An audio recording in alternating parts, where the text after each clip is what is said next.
leave that for I'd like to call Board of Finance meeting to order, March 25th, 2013, 7 o'clock. Item 2 is public participation. Anybody from the general public like to make a statement? Yes, Peter? You don't have to get up too long, Peter. We can hear you. Peter Seraphin, 6075 Mile River Road. I've been looking at some of the figures as far as the town is concerned, and I don't know what your people are doing, but I think we're headed for financial disaster. Now, as a starter, I'm probably going to hit two areas tonight, or today, is that probably just as a quick one here, most likely you're probably not aware of it, but I see that on the agenda, you have to pass the resolution, the high school. I'm on a building committee, but I have yet to find out any list of what's the problem with the high school. There's nothing available. And from the looks of it, going on there, you're going to take a building that has, at 1985, when I was involved in the middle school addition, there was 565 students at the high school. Now you have 299, and you're going to downsize. You know, I even asked questions at the meetings over here. What is our vacancy rate in the town as far as apartments? There's a reason for the drop in enrollment, and you know, part of that I can vouch for it. I've got probably 3 apartments in Putnam, and 2 of them have probably been 60% empty for over a year. Now, what's going to happen if this resolution is so-called passed? I'll even get to that in a minute. The people haven't been told. I mean, it's a ramrod for you. You know, I can see as far as education, we should be concentrating on curriculum. We have plenty of room. It isn't a question. I've been involved in building committees. It's always because the schools were too small. You need additions. We don't need additions. But you want to stick it. Now the next thing, as far as what you're doing here, according to state statutes 8-24, did the planning commission rule on this? On what? That resolution you want to pass? I have no idea what they did. Huh? I have no idea. Well, read the state statutes. 8-24, it has to get by the planning commission before we even doing what we're doing. But that's another problem coming on. Now the next thing that bothers me, I wasn't planning on that anyway. The next thing I was planning in here, let's see, you're on a negotiating team as far as the ash landfill, correct? Correct. Okay. I don't have a copy. I guess the audit is out, but I can only refer to the latest ones that I have here was 010 and 011. Now you have to scrutinize that kind of close, because what's happened on that one there, let's see if I can find the page.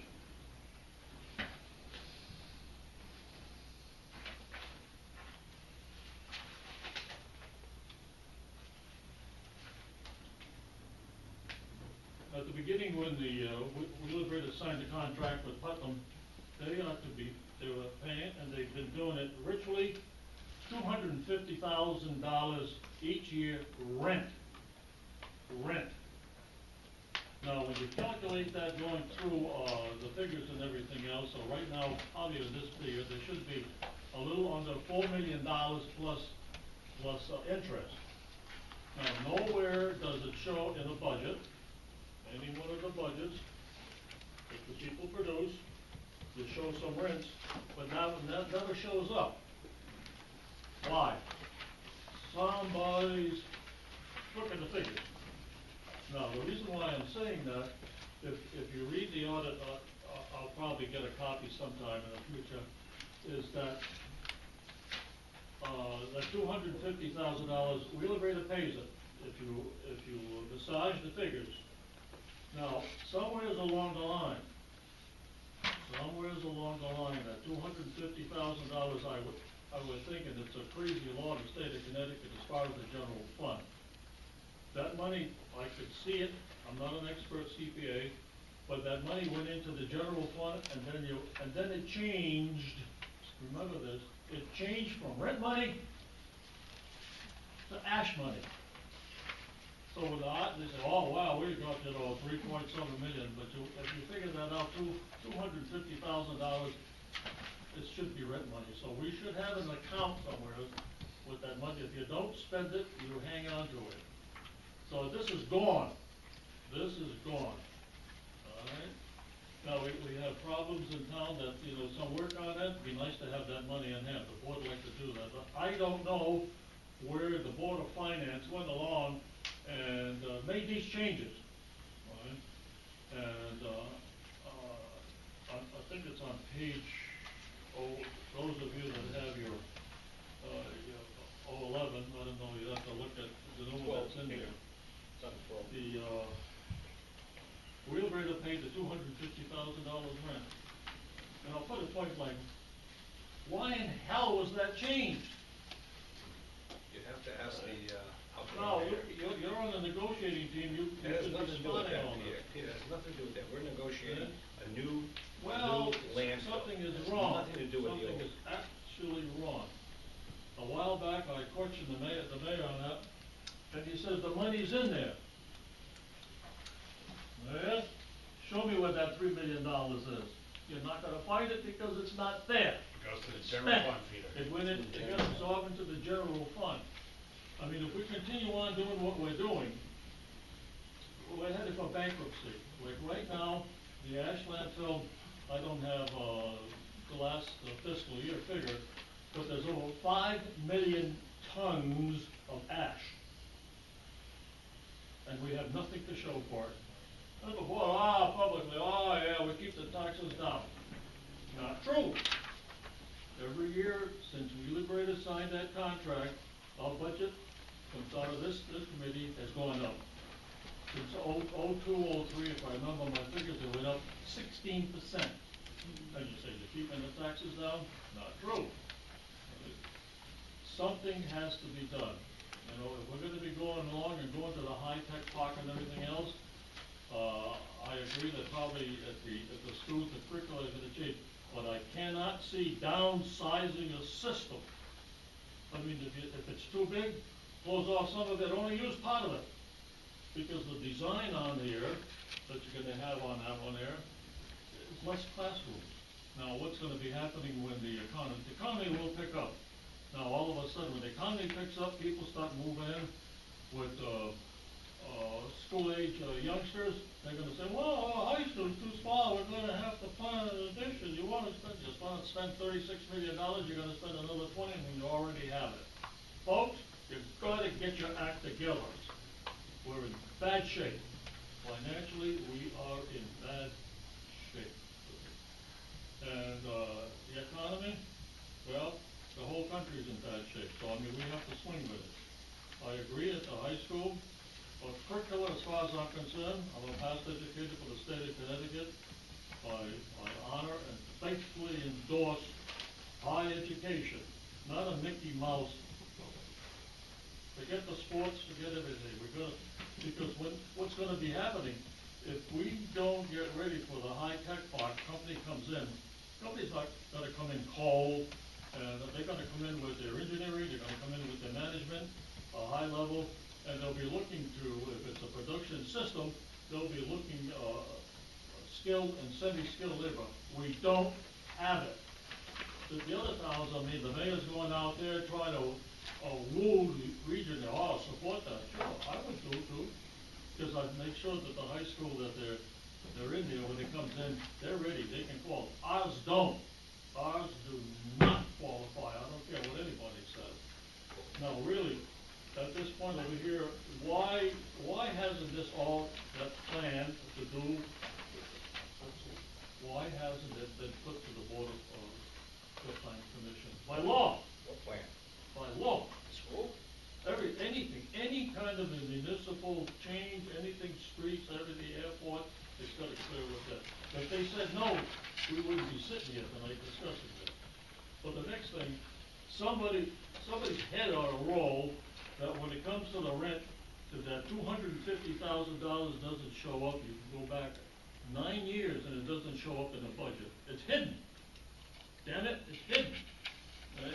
And it's got changed from rent to escrow. That's where our problem is.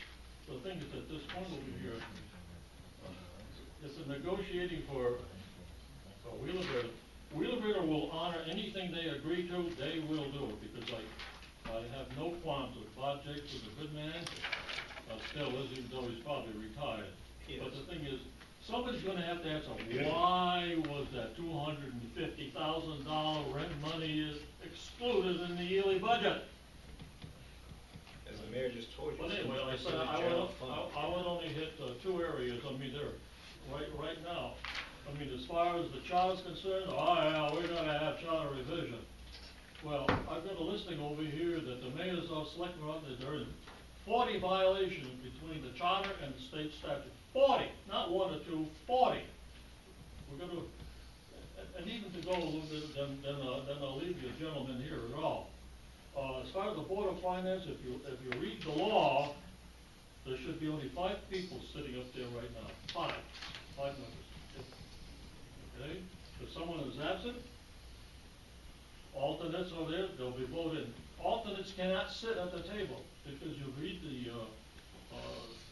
state statute, it says when you're seated, that means they shouldn't even be, he shouldn't even be sitting out here in the audience. I mean, can't even participate, can't even ask questions.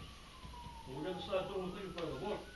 And as I said, I've only hit these 2 areas. I mean, it's the budget, we gotta go down. It's gotta go down.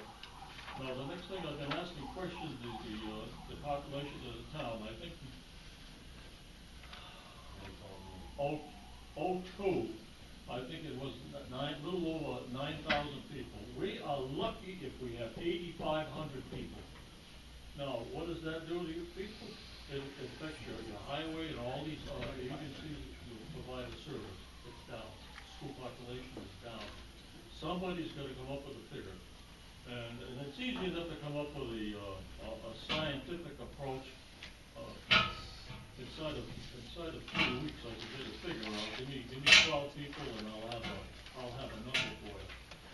Everybody's waiting for the state OPM to come up with a figure. The reason why OPM is picking a high figure is because when we pay fees, it's based on population. So we are overpaying.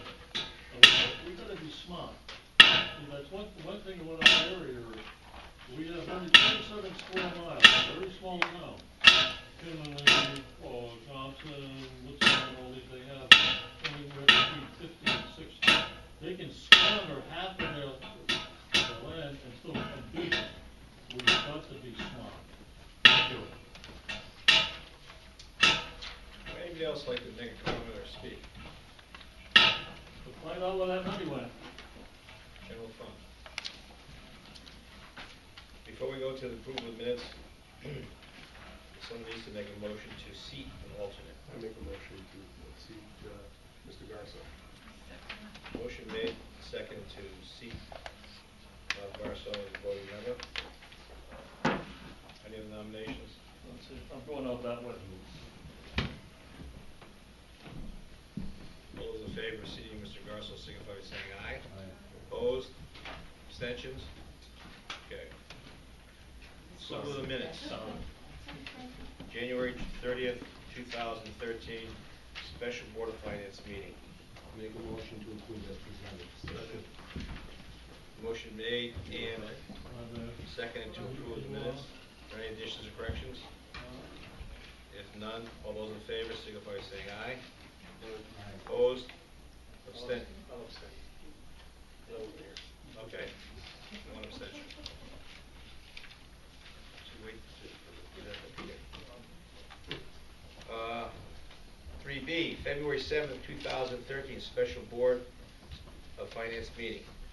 Mr. Chairman, I noted several corrections, and that was the date when I was in Florida. And I wasn't here either. And you weren't here either, so on the minutes, it has me being present, and also yourself. No, they don't have me as president.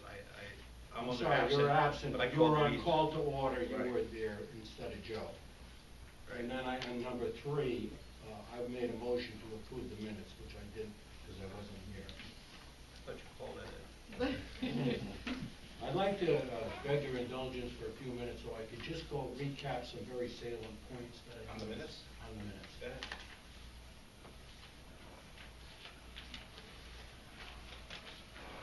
We already talked about the cameras, what the ones there.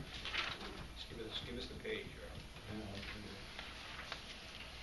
on page 7, remember Kathleen said if the funds are coming out of the town budget, where are they coming from? Superintendent of Health said we have 10 unanticipated DCF placements, which is putting us $550,000 in the hole in that line item, which we covered in-house by moving some items of a grant line item. Had we not absorbed the $550,000 in-house, we would not come to the town? Or is that a correct statement? I think so, not come to the town for the 60.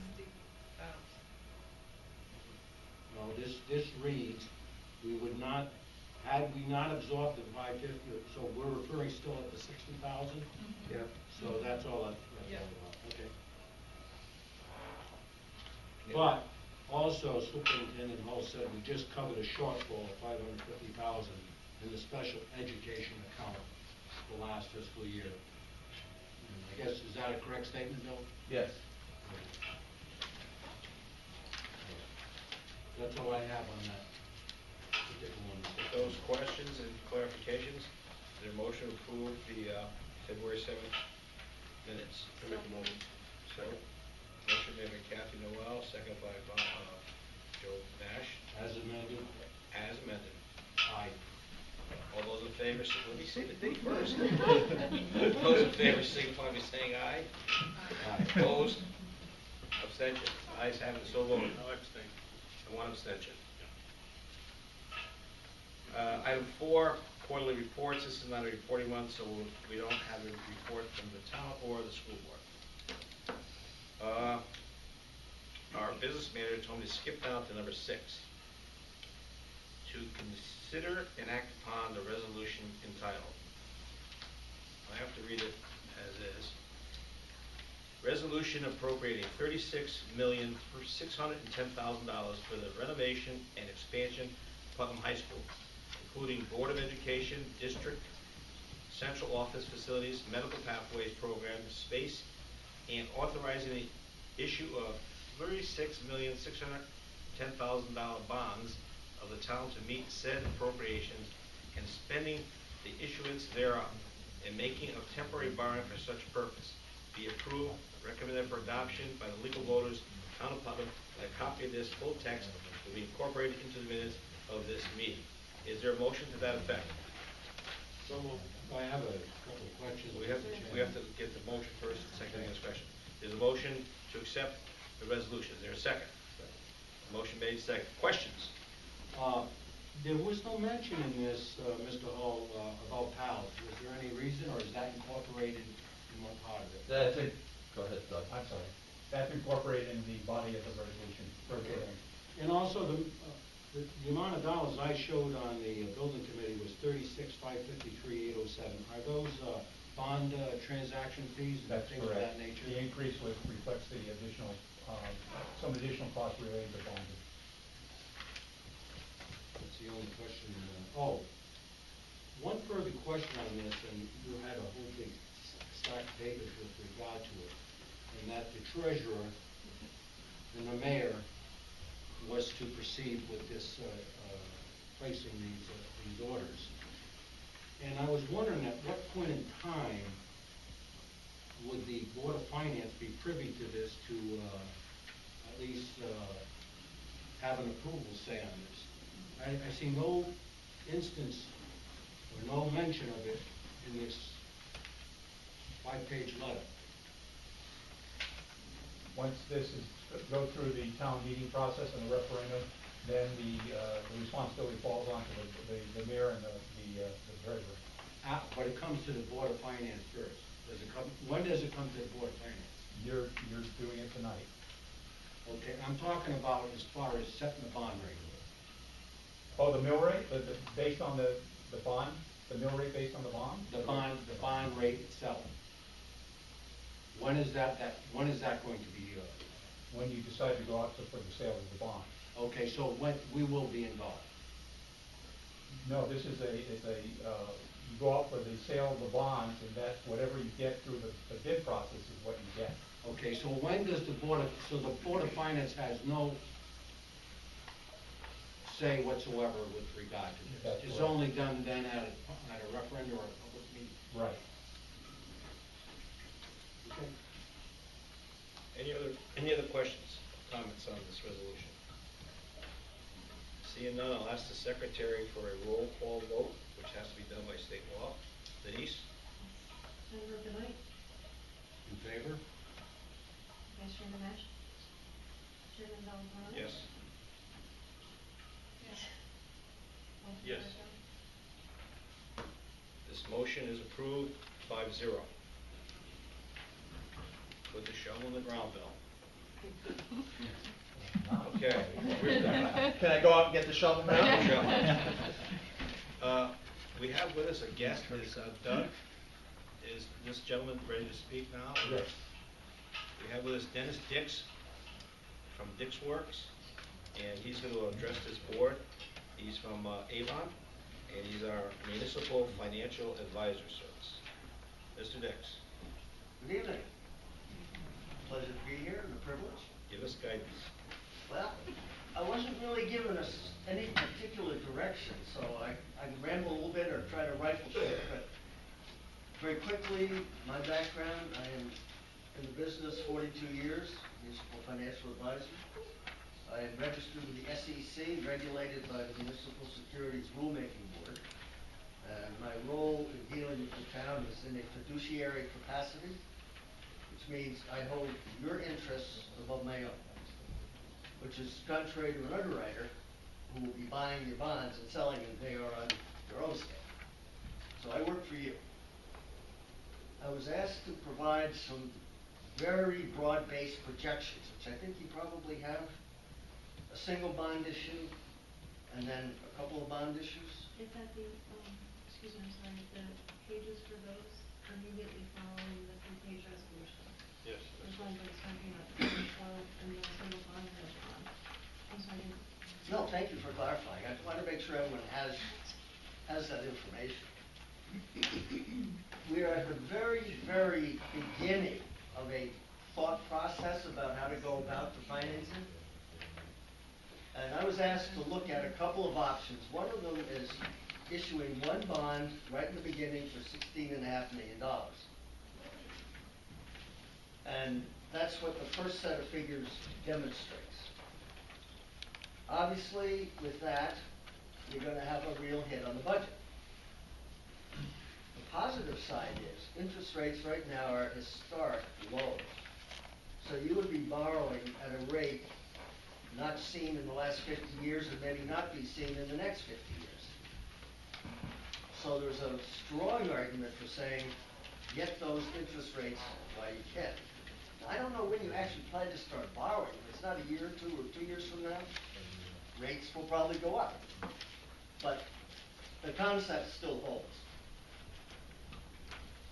Also, with a single bond issue, your issuance costs are going to be less. My fees, bond counsel fees, your bond rating, et cetera, but also be aware that those issuance costs are coming out of the project. There's $490,000 budgeted for bonding costs and short-term interest costs, so there's not a budget impact there. The problem, a difficulty with bonding everything upfront and all at once is you don't have any flexibility in financing after you've done it. Because you can only borrow up to your share of the project. The state will pay the rest. You can't bond for what the state's going to pay you.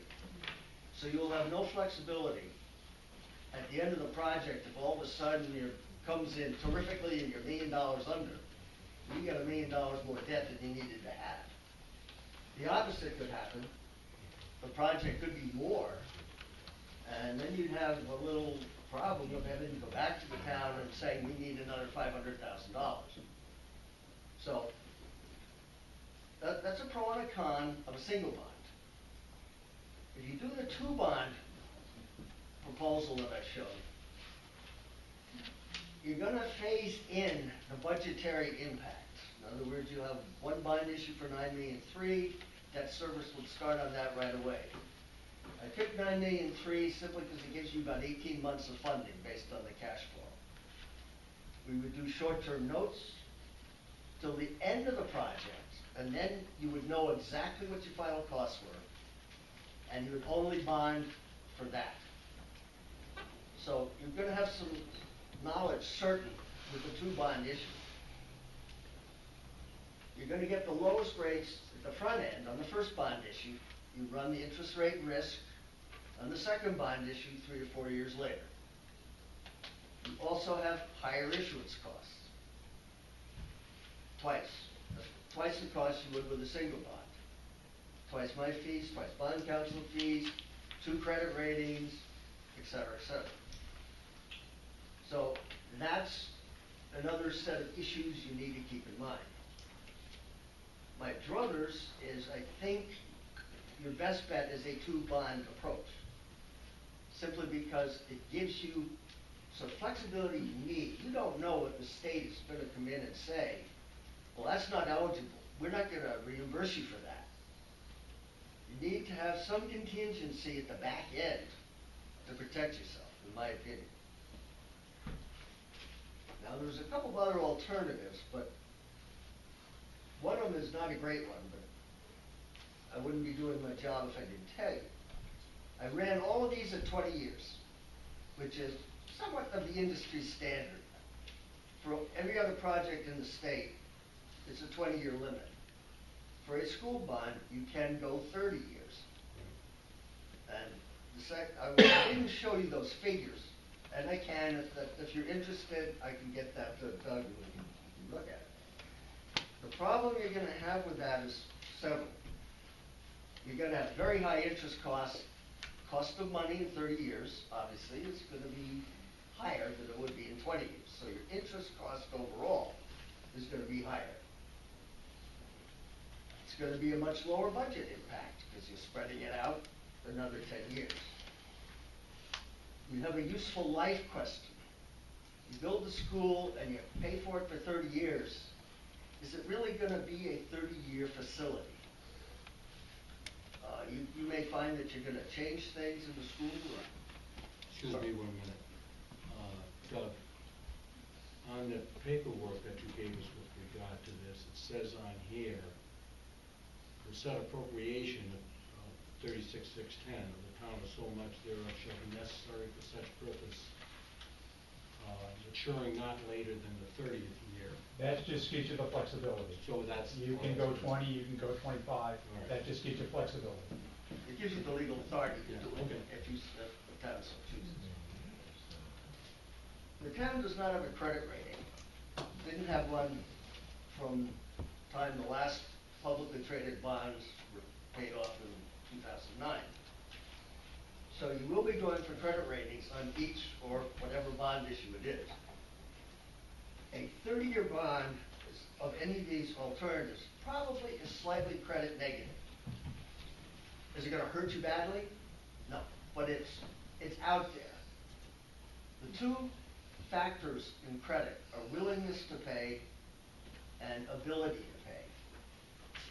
Willingness to pay has to do with your tax collections, whether your referendums are passed on time, your budgets are passed on time, and you take less time to pay your debt. That's willingness to pay. Ability to pay is your tax base, primarily, your industries, your grand list mix. Those are the two fundamental factors that come in with credit opinion that we'll have to undertake for any bond issue. The final last thought, or alternative, is going all short-term notes. Start in the beginning, and that would be more or less limited to what you're going to spend in a year. So we look at the cash flow, okay, what's it going to be in a year 2, year 3. You roll the notes, add on what you need for the next year, add on what you need for the next year. Your cost, in essence, would be zero. It's all short-term interest and issuance costs.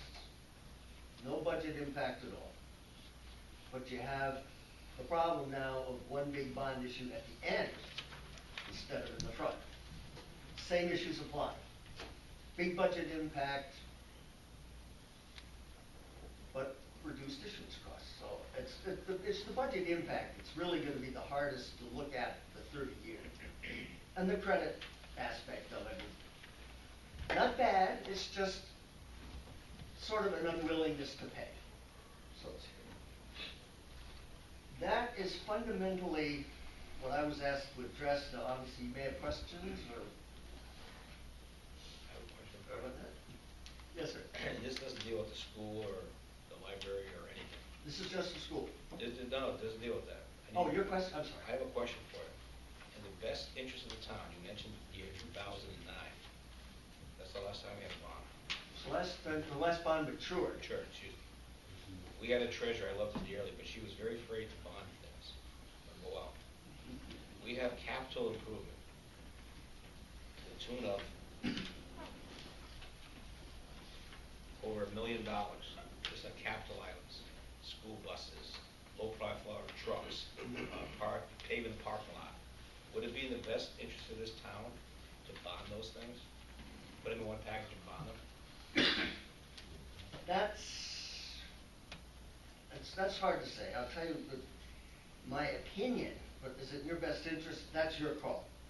But I think a useful life issue comes in. You don't want a 20-year bond issue on an 8-year bus. Okay? I mean, if it's that kind of... Could you do it like for 5? You could. And what we would actually do in that case is have parallel maturity schedules, have 20 years for the school, a 5-year schedule for buses, if you want. At least try to match the borrowing to a useful life. Because the year after that, it's going to be $2 million for capital. The year after that, it's going to be $2.5 million. And it's going to be $3 million. So all told, the 5-year capital plan, it's $11,135,000 projected. Okay. So I'm just saying it would really lessen the tax burden on the citizenry of Putnam if we can take that huge chunk Mm-hmm. and bond it for 5 years or whatever. What's The best short interest? answer is yes, you could. You would have to go, it would have to be voted, Mhm. and we can make it as long or as short as you want. Typically, with these kinds of things, what you would do, probably a couple of years of short term, pick up a couple of years of capital plan, bond it, pick up another couple of years of capital plan and bond it. This is gonna be such a big nut with the school, I would question whether. We're not just doing the school, we got about 3 other projects along with the school. Right. Plus the regular budget, that's what I understand. I'm afraid of. And you know, I know it's a tough order to bond a bus or a truck, because their life expectancy is not gonna go 20 years or whatever the case may be. But to short bond them, to lessen the load on the taxpayer. The answer is yes, you could do that. And wouldn't that help our credit rating? Because it's like you have a credit card, you never use it. The people can say, well, what's wrong with this one? We're a town with no debt. Depends on what you're bonding. If you're building a firehouse, not a problem. If you're bonding rolling stock, so to speak, probably wouldn't help your credit. Okay, I'm glad you came here, you answered a lot of questions here. So what would our credit rating be if we had a credit rating? What would the bond rates be? Okay, I can't tell you exactly, but I would put you in the A range. So what are these, in the B? What? The ones that you quoted? No, the rates I gave you are in the mid-range A rating, Okay. which is where I expect you to be. The A's would be A3, A2, A1, going up, but I'd say probably an A3 to an A2, mid-range investment grade. The majority of towns in Connecticut are A1, but there's plenty of A2s and plenty of A3s. If Moody's is the rating agency, they would make that determination when we made our presentation. Doug, what impact would the bonding that we're going to be using for the sewer plant have one on our ratings. They have different categories, and water and sewer is in one category, school construction is another. I forget, Dennis, what are the other categories, town buildings? Well, it was general purpose, school, sewers, pension obligation, and urban renewal are the 5 allowed categories of borrowing under state statute. The water and sewer doesn't affect your budget because it's essentially it's business activity, it's self-supporting. It's not considered in your debt burden what the taxpayers are having to pay. The users pay it, not the taxpayers. They may be taxpayers too, but it's. Well, you got revenue and expenses, what you say, you got a revenue stream. But if the users default, if the WPCA defaults, then the town, I believe, is obligated. That is correct. All the debt is called general obligation, which means the town pledges its full faith and credit, which means it will go to the maximum it has to tax to meet its debt service. But first source of repayment of water and sewer, fees and assessments.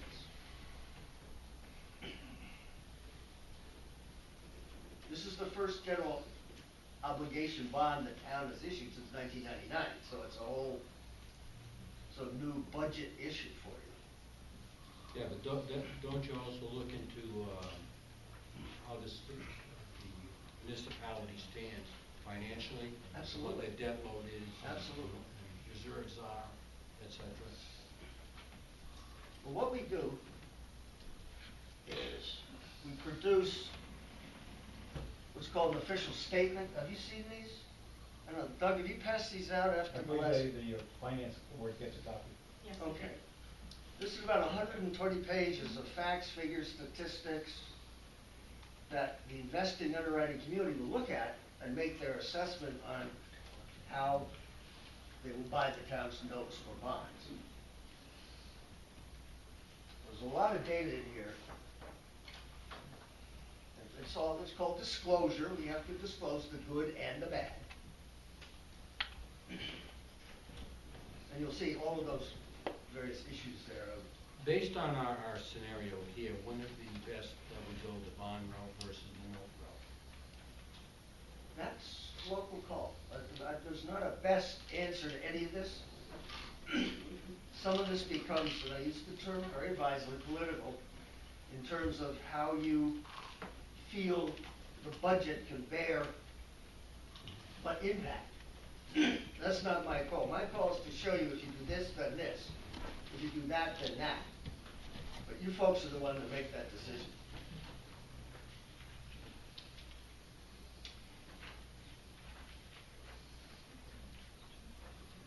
Do you have any other questions for Mr. Dix?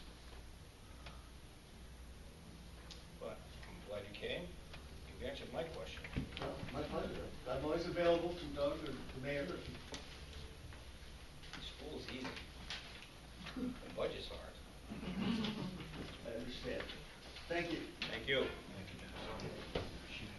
Okay. Item 5, unfinished business, water and sewer plant update. Bob Garsoff, you're up. The sewer plant upgrade moving along. Dickinson will obviously will be leaving the site here shortly. The work will not be finished until the latter part of the year or early next year. This is based on change orders that are being completed between now and the end of the year. These are change orders on items that were brought back into the budget for money that we had that was left over. And these were items that were originally taken out of the original project.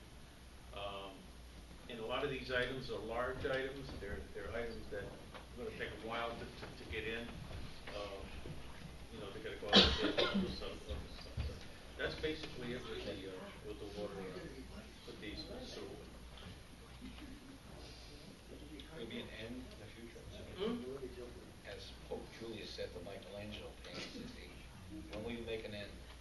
See, that should be by the end of the year or early next year. Really? That's what they're estimating, yes. Okay, thank you. Anybody have any questions, Bob? Great.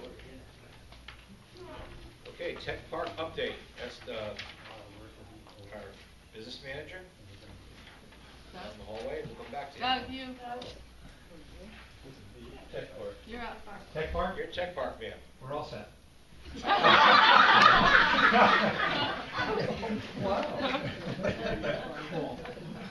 How about the financial director's update? Oh, right here. We don't even know who she is. Bring her Yeah, in. this one, come on. I had a question on that, Doug. We'll come back to that. Let's get an introduction. Our new finance director is Sandra Savoy. She's starting April 2nd. Welcome to now. Welcome aboard, man. Welcome aboard. She's going to make a full budget presentation tonight just as a trial run. Excellent. Okay, you have a question from Peter? Yes. Let me move up here, so. April 2nd. Yeah, this is on the technology part, but Doug, did you get any other town to participate with us on this project? Because as I understand it, the rate would go up. Right, that's still a work in progress. 75%. The mayor and I have been meeting with, through the council of governments. We have some interest that's been expressed on some neighboring towns, but we have to get into more detail. So when do you think we'll have I would hope information within within the next couple of months? Next month or two? Next month or two, 30 to 60 days. Let me ask a question. What gains another town putting their name on that piece of paper? It all depends on the amount of investment they want to make in terms Dollar. of the reward they get back. It also works back and forth, Joe, in the event that they have a project going in the future, in joining hands with another community, it works for them as well. Their reimbursement rate goes up. So it behooves us, I think, to work together amongst different communities. Other communities that may not have a tech park, for example. I mean, there's nobody rushing into this. Nobody's rushing into it, but I think it's what it is for the future, Joe. I think the state is going to ask us to more and more work together to achieve goals and to put people to work and to level taxes and helping industry into this region. When will we, and, I don't know, but any idea when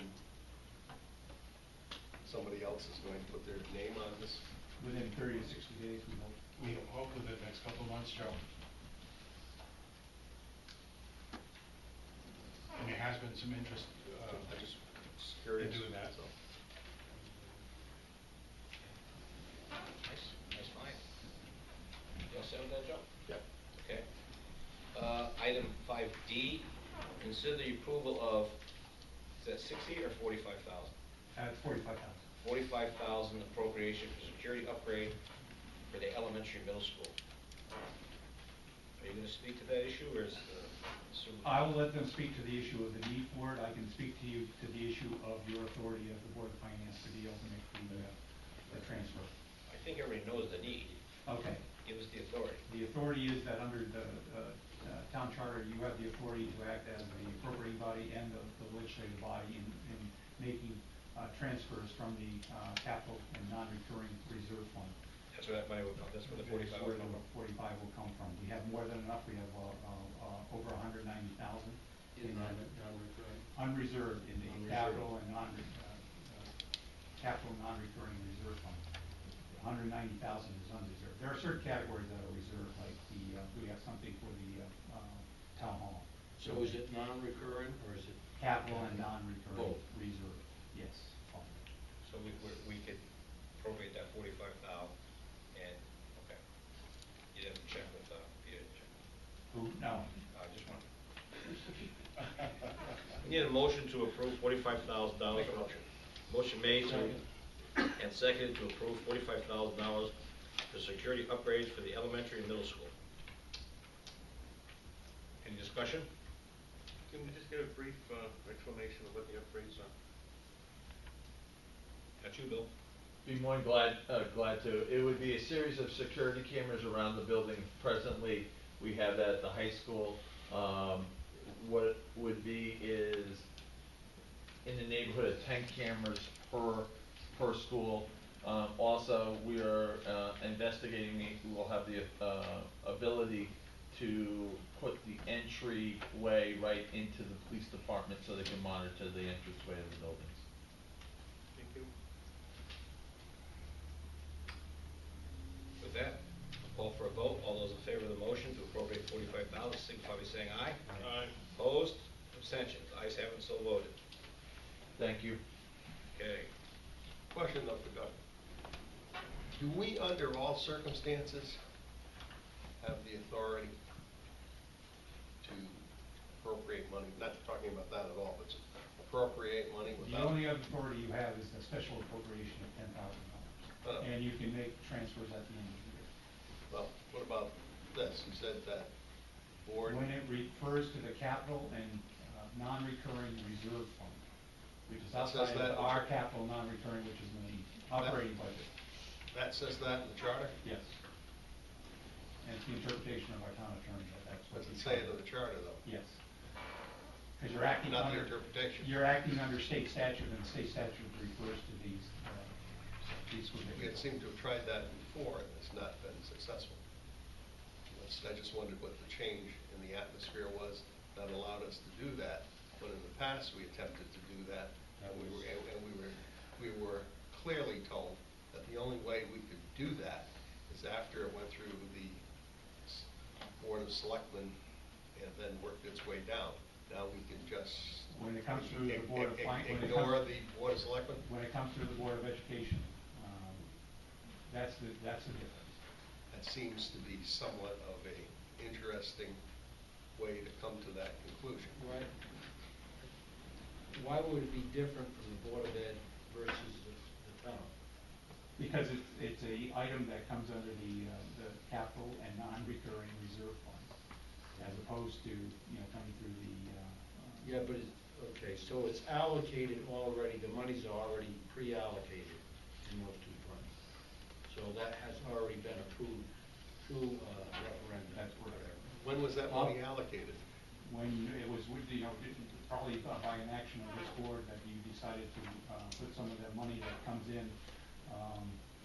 I have no memory of that at all. No, I know, but that comes in that you reserve it. You either reserve it for certain things, which is an ongoing project that carries over for a number of years, or you make a determination that some of those funds go into the unreserved. But So that's the only other the way. treasurer on April 2nd could tell us this, That's correct. right? That's correct. When we made this. Well, the interim treasurer can tell you that now. I don't think she could. Yes, you could. Yes, I think. Tell us. The normal operating from the other towns that I represent is the. How about from this town? I'm sorry? How about from this town? When did we authorize it? We were able to locate the cap non-reoccurring funds that have yet to be expended in the former treasurer's office. When we were going through the documents left over after she left and through the auditors, we found that there was roughly $17,000 left for some upgrades within the town hall. There was a very little bit left, a little over $3,000 was left for buses, some monies that had carried over for buses. Don't tell them that. Well, I'm sorry, that's the way it is, it's there, it's an open document.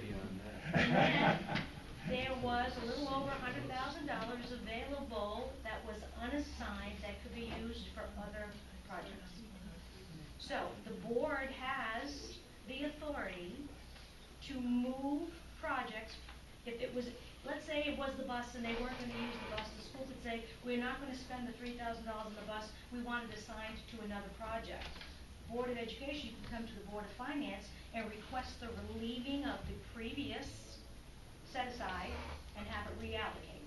So, So it always goes by the Board of Finance one way or the other. Absolutely. Board of Finance decides whether the item is available to be used for another project. No one else can decide that that object can go someplace else. So I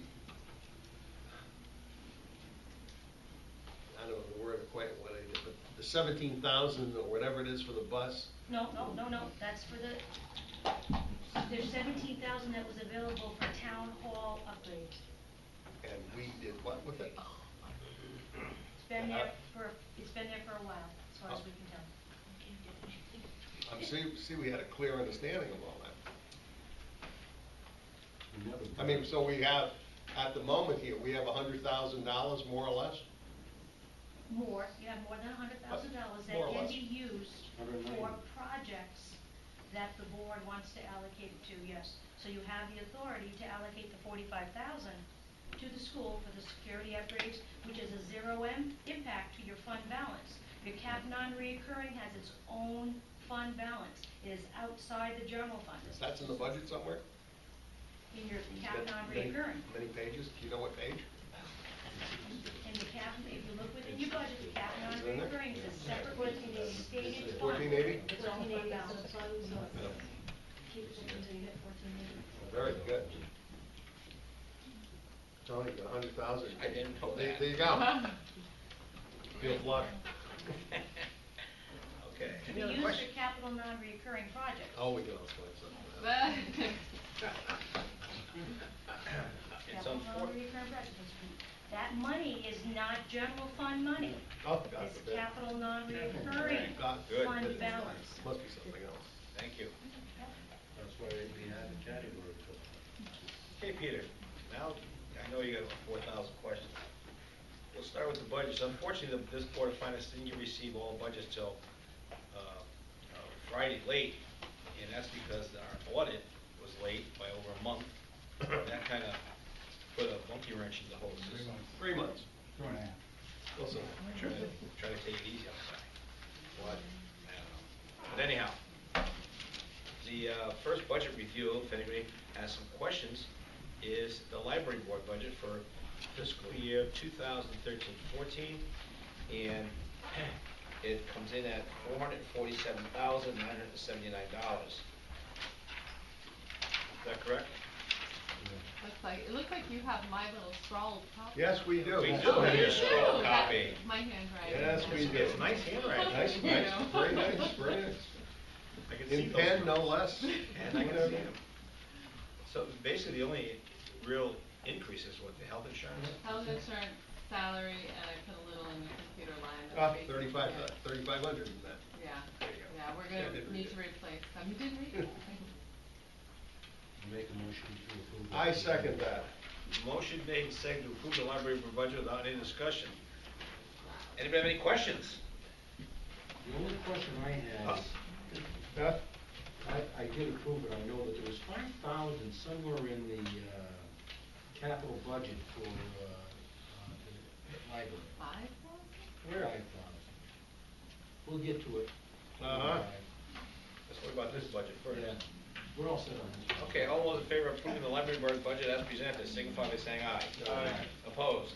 You talking about Abstentions? periodical? Okay, all library board members go home and watch the UConn girls game. They're up by 15. Where are we, in it, half? It's about 2 minutes out. Okay, library board budget. Did I say every year? Everybody should be that easy. Yep. Okay, Board of Education budget for fiscal year 2013-2014, and budget came in with an increase of 564,000, $3.49% increase. We have Mr. Hall, we have Nancy Dion here, who's an expert in budgets. How many years, Nancy, been doing this? Too long. We're gonna give you a raise or a trophy up, but it can't be less than $100. It's a bit more than 25. Unless I ask Peter, I don't know. Maybe it's- 25. Bill, as usual, you gave a very good narrative, and that answers a lot of questions. Jim Shaw is very proud of you as he's rolling around the water department. He appreciated that, and you clarified a lot of questions that would come before you, but I'm sure there are still many questions out here. So with that, I'll ask the board if they have questions to go right directly to you. Yes, I do, Mr. I knew you would. Go sit right up here, Bill. Can we look at enclosure 3, if you would, first? Which one is enclosure 3?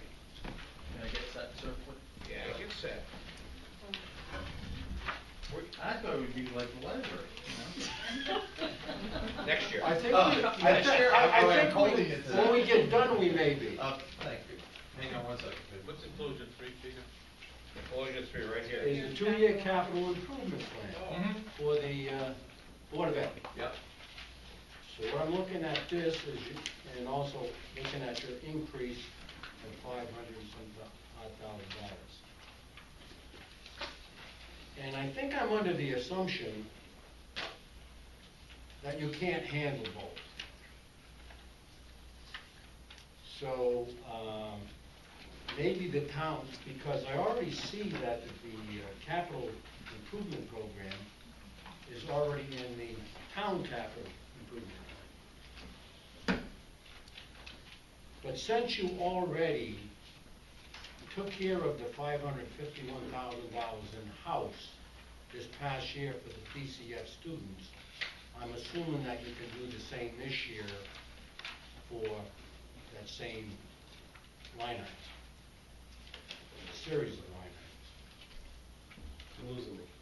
You went from capital to now the. No, what I'm saying is this. If What I I'm may- saying is this. In other words, we covered it this year, can we cover it next year? That's what we're talking about. And if you lose half of those students? Then that's money that we have returned when we have run surpluses in the past, we return money to you, we have for the last 4 years. And when we spend those extra funds, we have come to you and told you exactly what we have spent them on. The short answer to that, we can't absorb everything and then everything else also. What do you mean, everything and everything else? Well, we have 2.5% increases basically across the board for contractual obligations. We have an increase in health care that we hope will come in at the 15%. What we try to do is hold everything else zero, or a slight increase or a slight decrease. And special ed is a moving number, and it keeps on, and that 550 now is sitting at about 620 now, and growing. So the short answer to your question is probably not, not without. What about a portion of it? So if you were asking me, I'm going to switch the question, Peter, and not to be argumentative, but if you asked me, should we go with all the capital? Well, I'd rather have a portion of the capital and fund our general budget. You would like to fund the whole capital instead of? No, a portion of the capital. A portion. And then fund the regular. And by the way, that's not the 122,000 of increase in ECS that the governor's proposed, which is still a moving target. Well, I thought it was gonna be moved. Well, I was hoping we would get somewhere on this, but I guess I was under the impression that if you had one that you could handle and the other one we could pass on to the town for them to handle, then that would certainly relieve the responsibility from your end to handle both. If you were asking me which one I would rather have you do, and I think the board would support me on this, would be that we fund the school budget and then a portion of the capital going forward. Well, let's take a look now. We'll have to go back to now the budget paperwork. Sure. And we need help. Here's the issue. The issue is we're looking for a new school next year. I mean, we'll be bonding it pretty soon. And we're trying to keep the mill rate even if we can until that time. Otherwise, people are going to say, why are you raising the mill rate now? They don't care about all your obligations and everything else that you're confronted with in day-to-day use. But you've gone up, the town's gone up substantially, and where does this all come about? We're looking at it from a perspective of affordability, and we're looking at the taxpayer. What can they afford? So there's two sides. There's your side, the Board of Ed, and there's town obligations, which has risen dramatically this year as far as their expectations. So let's take a look at 320 line item on the professional education survey. How many extra students are on that?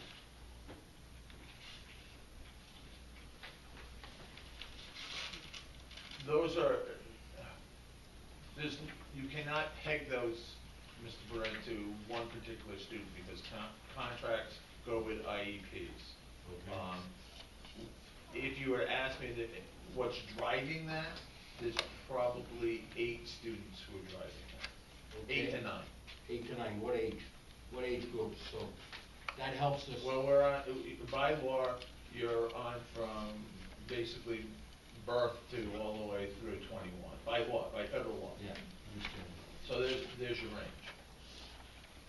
But the 8. I would feel uncomfortable telling you, it's a 16-year-old, because then we're starting to. Do we have get an average? No, we don't do averages. Could I get an average? Yeah. It'd be helpful so we know what our responsibilities are down the road in terms of liabilities. Sure. That's all, that's generated by the IEPs? Yeah. IEPs, fund those things. The real problem that we're having is the state's bringing people back out of state, in state. Once they're in state, they're on our dime. Right. We don't place those students. We have very little control over where those students go. Correct. Killingly had the same problem that we have, to a tune of 1.4, I think it was there. They're bringing them back in because now they're on the town dime and not the state dime. I have somewhat of a problem with this, with the IEPs, because I said a million of them myself, and people would get aggravated because I would, once Tony told the truth. But isn't it true that little Schaefer, as you would call him, this summer came in, IEP said you have to air condition the rooms, you have to get special furniture, you have to put air conditioning on the bus. You did all that stuff, the kid never showed up. He never showed up, he just not took him homeschool. Is that a possibility? Absolutely. Well, you have to. But wouldn't you let the kid register first before we do all this stuff? Well, you have to be ready for them day one and when they enter, Mr. Chairman, as you know. I That understand. day one, when they walk into the school, you have to be ready for them. You cannot hold off registration and say, we'll be with you in 2 or 3 weeks. They have to be ready day one. I don't want to argue with you, but that just seems kind of foolish to do all the work and then the kid doesn't show up, doesn't even register. And he went through the whole process. Well, they register, we had their IEP sitting in our hands. I mean, those IEPs were transferred from one school district to the other. We have to play the hand that we were dealt. Otherwise, if you don't, you're on the hook for liability plus, all the other, Well, I would just wonder costs if of this lawyers, whole et cetera. house was air conditioned, because that was the problem. No. You see, that's the thing, he can stay home for a couple of days, so we put the air conditioners in, and special furniture, which I don't understand that. He's a little kid, furniture is furniture. An IEP is an IEP. I know what it is. And when we don't have say in that IEP, then we can't have guidance. That's one of the problems that we're having from state, is we don't have guidance. In other words, we can't guide that IEP into a better place. But I just think that just the word special education has every superintendent, every director of special education jumping. And as soon as they, okay, this kid needs this, let's do it. And then the kid doesn't even show. I just. By law, day one, that we have to be ready for them. Wow. By law. The law, I can't change the law, but I have to play by the law, because if they show up and they're not ready, then that's a liability for the whole town and the Board of Ed. Excuse me, ma'am, but we'll be done by Friday. You come back Friday. That's all. I have one. The students have IEPs throughout the whole system, I mean, from elementary school all the way to high school. Yes. How many Preschool all the way on. How many students in the whole system? Elementary, middle school? With IEPs? No, how many students total? You really test my memory here, I'm getting old. 1285. How many students with IEPs? Approximately 16%, 17%. 17%. By the way, that number has come down over the last 3 years, slowly over time. We were as high as, I think we were 21 when I entered the system. And I'm not saying that it's me, I'm just saying my tenure here, that's happened. But those IEPs, a whole range of things. Oh, absolutely. Yeah, Could be I mean, speech and language, could could be OT, PT. Could be very Right. little, could be a whole mess of a lot. Well, can we use the example of the, service dog in one of our local communities here, that the school had to pay a fine or some sort of, actually, it was an out-of-court settlement, because they didn't make accommodations for the service dog. Mhm. All right. So that would be, say an IEP comes in, and you're gonna make accommodations for the service dog, okay, you know what I'm talking about, right, the service dog? Yeah. Then you don't make those accommodations, or you wait, you know, the chairman said, you wait till after, then you're liable to be called on the table, right? Yes, Yeah. there's two things driving this now. One is, well, a couple things. One is federal and state law. Mhm. You have to follow those things. The school districts don't roll over and just say, oh, here's a blank check, sign it, and we'll go along. The idea is that you meet with parents and you discuss things with parents and you make a good faith effort to accommodate all the things in the IEP. There are times that this district has gone to mediation, arbitration over IEPs that we thought were ridiculous. That's a cost, though, to the town. So in the back of your head, you're always calculating, you know, is it worth going to mediation? Is it worth going to arbitration? Is it worth going to those things? Because then lawyers could become involved. The state of Connecticut is one of the, I think it's only 3 states in the country that has the burden of proof is on the school district, not the parents. So when a parent says, I don't want that program, you know, when a Chevy will do, but I want a Ferrari, it's up to the school district to say, no, you're getting the Chevy, and this is why a Chevy is the appropriate thing. 80% of all mediations and arbitrations go against districts in the state of Connecticut. You said the IEP goes all the way for 21 years old? Yes. Does it carry into, when you go to college? It can, yes, yeah. Does Yeah. that cost come back to us, or does it go to? No, once they get a high school diploma, colleges now have to Take the IEP. accommodate those things. So So we don't end up getting, we No. don't have to take any of that. We don't end up at any cost here. But for certain students, you would, for transition students who, that are, have a disability that would not allow them to continue schooling. Without there a are certain- one-on-one, say? We have very few one-on-ones. But if you had a student with a one-on-one, went on to college, you might have, no? No. No, okay. I can't imagine that. Is it possible? Yes. Is it the realm of possibility? Of course. We have none.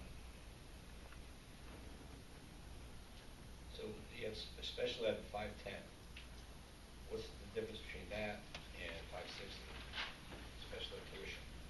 There's tuition out, programs That's out. for the out. Yep, and there are programs in contracts that we have in. Okay, but I thought we were bringing a lot of kids back into the system.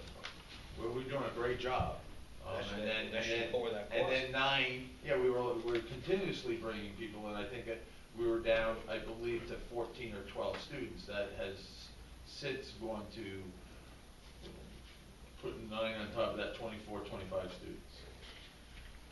24, 25 came in, or say 14. It's actually about 10 that came, 10 or 9 came in. And then 10 went into Killing. Where the hell are they coming from? Out of state. Out of state programs, a lot of kids were placed out of state, but now they're bringing them back in. State's call.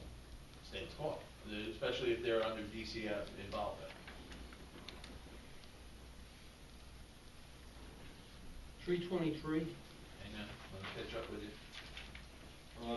specifically, what's the increase for? I looked at your narrative, but didn't have it. Part of that is, those are firms with specialized skills. Also, we put this $28,000, when we were asked for the SRO, that's what we put it there. Special education, we talked about, how about tuition, 560? How many extra students there? Those are yeah. And that's what that costs us. Yep. While we're in that area, 564, magnet school tuition, less students are planned. Can you explain the reason why that there's less students are gonna go to the magnet school? Where is the magnet school? There's two in the area. There is Acton Willimantic, and that in itself is not a draw because that's about an hour bus ride. The other is the Quinebaug Middle College.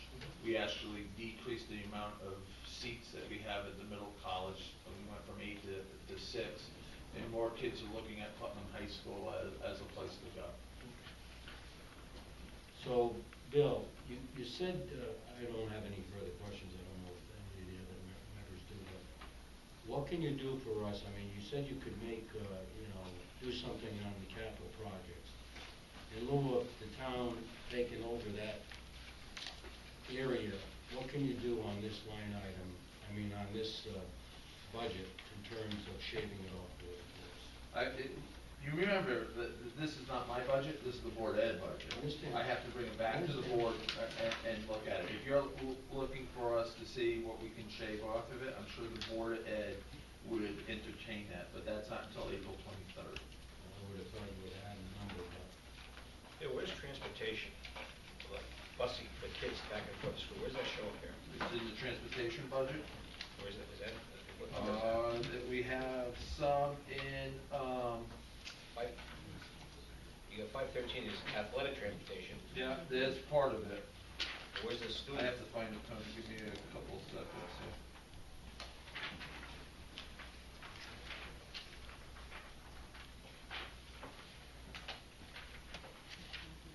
There's a line item.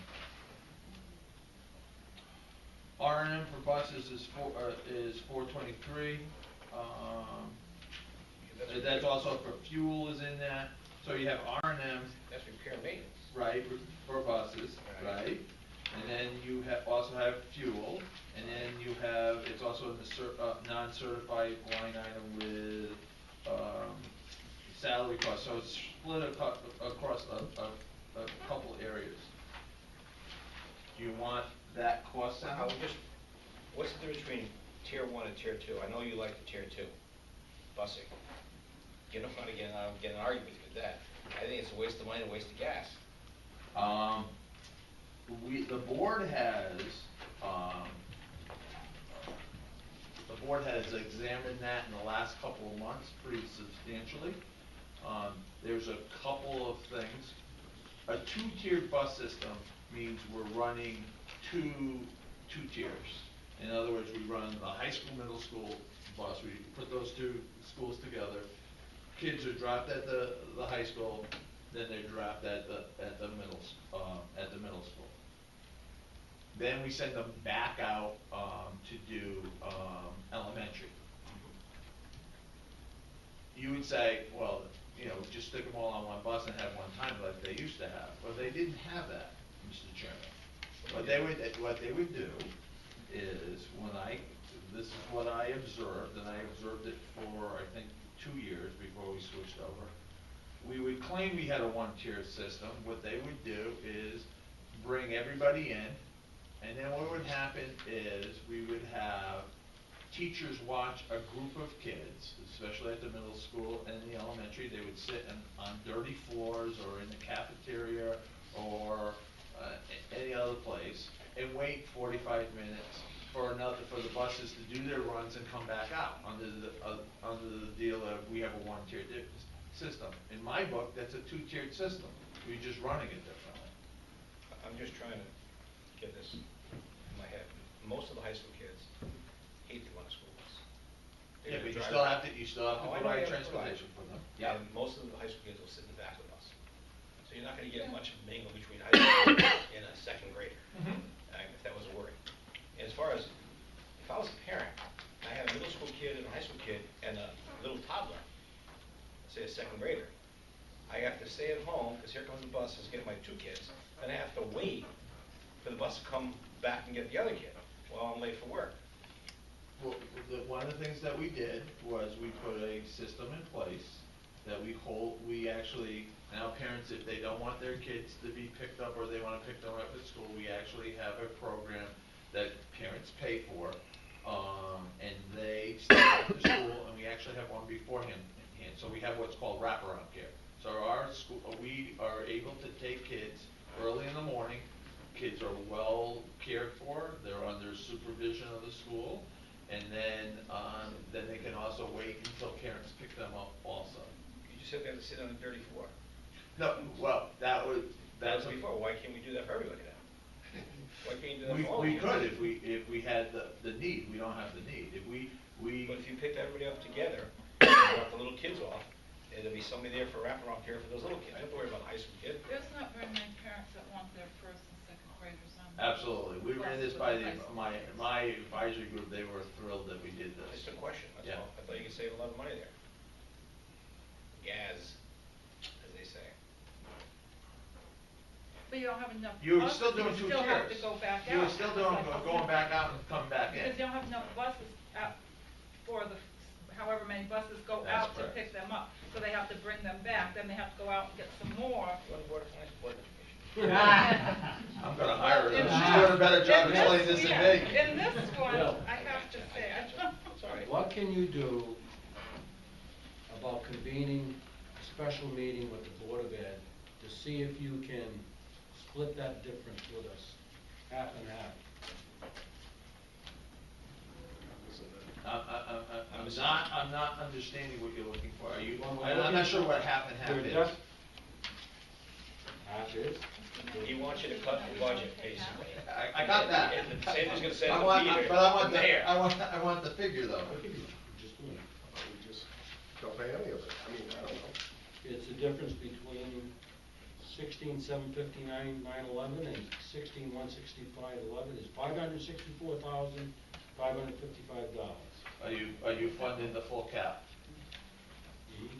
You're gonna fund the full cap? I wanna bound it all. I heard that. Well, Why not bond the 367,000 in the cap? Why not bond that? Just repairs the pavement lot, repave the lots, why not bond it? That's what I'm saying, Jeff. Yeah. Put it on it together. Right. We were asked to put a capital budget together. Yeah, You asked us what yes. we did that. How you fund it, that, you know, that, Right. you know, we'll I work with you in understand any that. way you can. But to lower the burden on the taxpayer, because right now it stands at 2-point-some-odd mils. You can't get a half a mil passed in this town without people going crazy. And they're very, very, frugal people, and I understand that. But with these budgets, and the school renovations, and the library, and the town hall, and that, and blah, blah, blah, blah, blah, blah, they're gonna have a riot here. Your town meeting is what day? What's it scheduled? I got it right here. May 23rd? The public hearing and the town meeting. Well, public hearing at town, Public hearing is April 10th, yeah. and annual town meeting is May 8th. So before May 8th, you want us to come back to you with. Oh, yeah, because you're gonna get crushed at the town meeting. I'm being very I'm sure honest. the board would entertain that thought. So it comes to 282,277. 282, 287, 282,277. 277, thank you.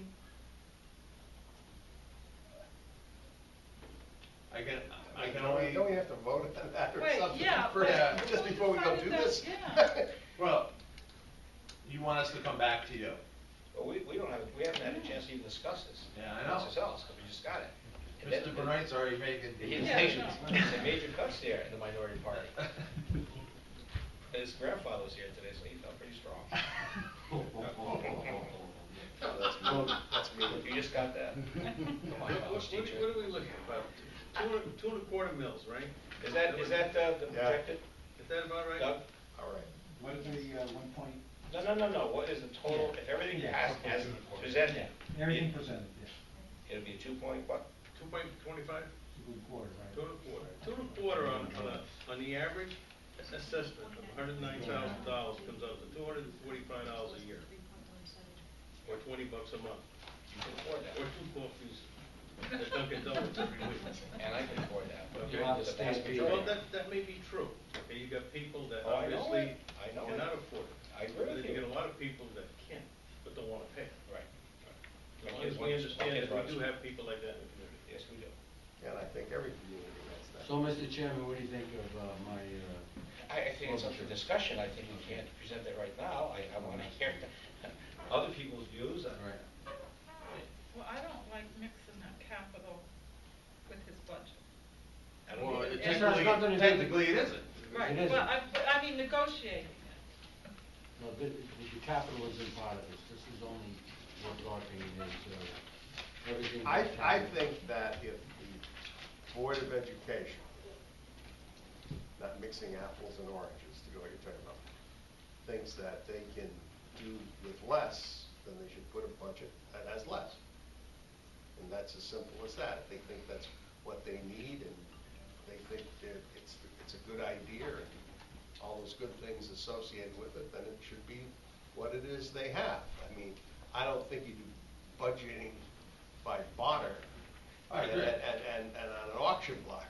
Well, we will Let's tell get you, Bob Glass down here or something and we could just work it out. if you look at our budget, it's being driven by special ed costs. Almost every line item is either hold at zero or negative.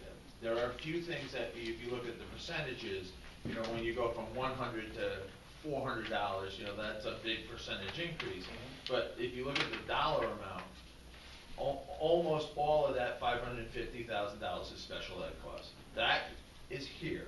Granted. Right, that is here, and that is something. So we did not, the board did not just say, okay, we're gonna add more programs, We actually cut staff, and we're trying to fund that special ed moving forward.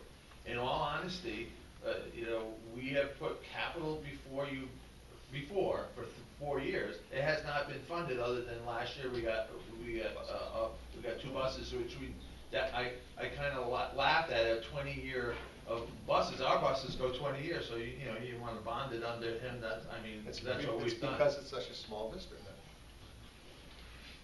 So You laugh, huh? No, your budget, it's a good budget, except for Thank you. special ed. And, But- and I'm not blaming you, I can't hold you hostage to that, even though special ed holds the entire school hostage.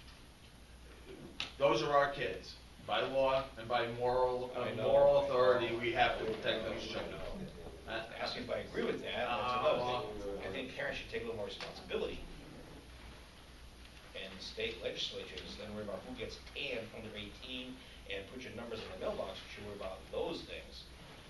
Yeah, well, remember, the state is not funding excess costs at 100%. That would help us immensely. 1,200 unfunded mandates in the state. So, you know, our excess costs, I'll remind you, is 4.5 times what it cost us it's about $45,000.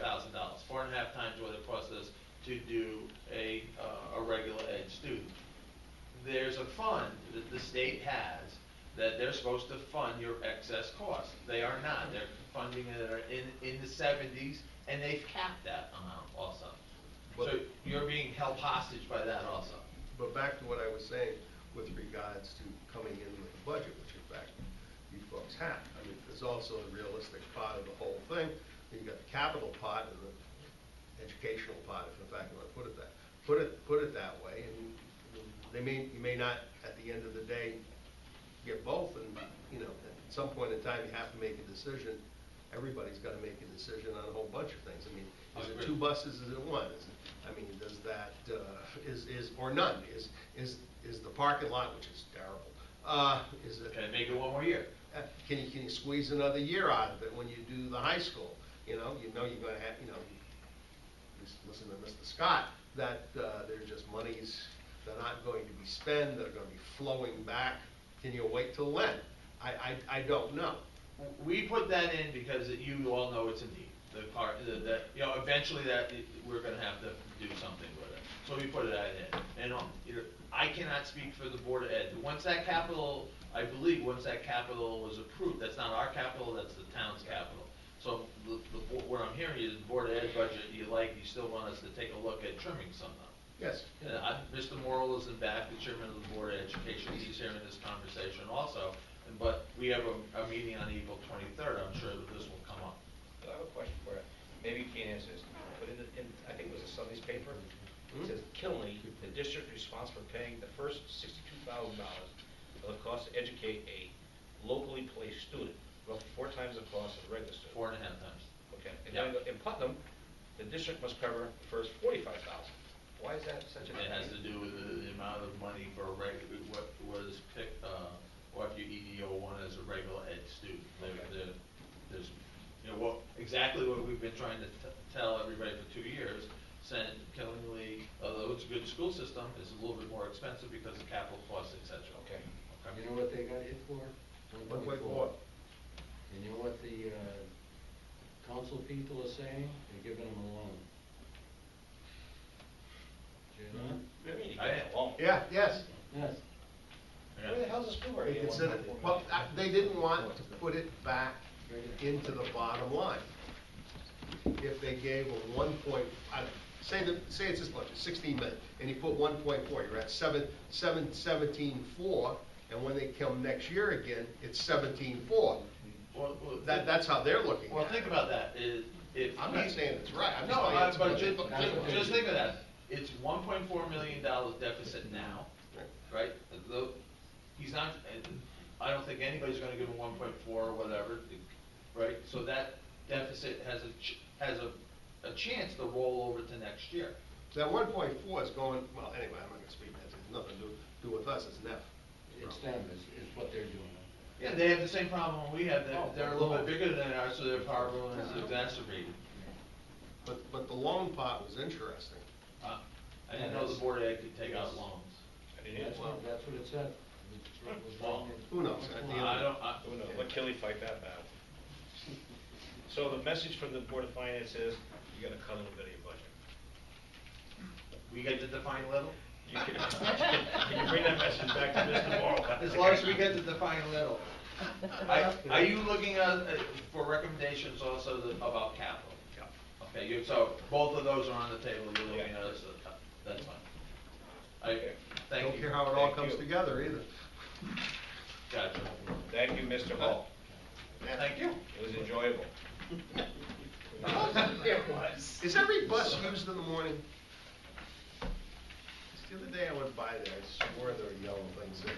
Well, we have a couple spares, that are quite elderly. Oh, I know that, I just wondered, while they were all going in the morning, because I'm still always interested in the bus that drives to Willimantic with one student. That's part of being a part of that magnet program. We'll give you 30,000, get a van. Well, that's how we wanted to word it, the 175 was transportation vehicles. I still understand why you guys don't get together, you, right, and just have one bus, 1 week we do, next week Kelly does. But we do, what we do is we team up with Woodstock, we actually had union kids, they meet our kids, they get on our bus and travel with us. And there's a magnet school reimbursement was, and according to the governor's budget, it's being cut to be reimbursed for that, but that's what we do. Good for you. Okay, we do that. Now, Scott mentioned at the selectmen's meeting the other day, but you're interested in getting vans.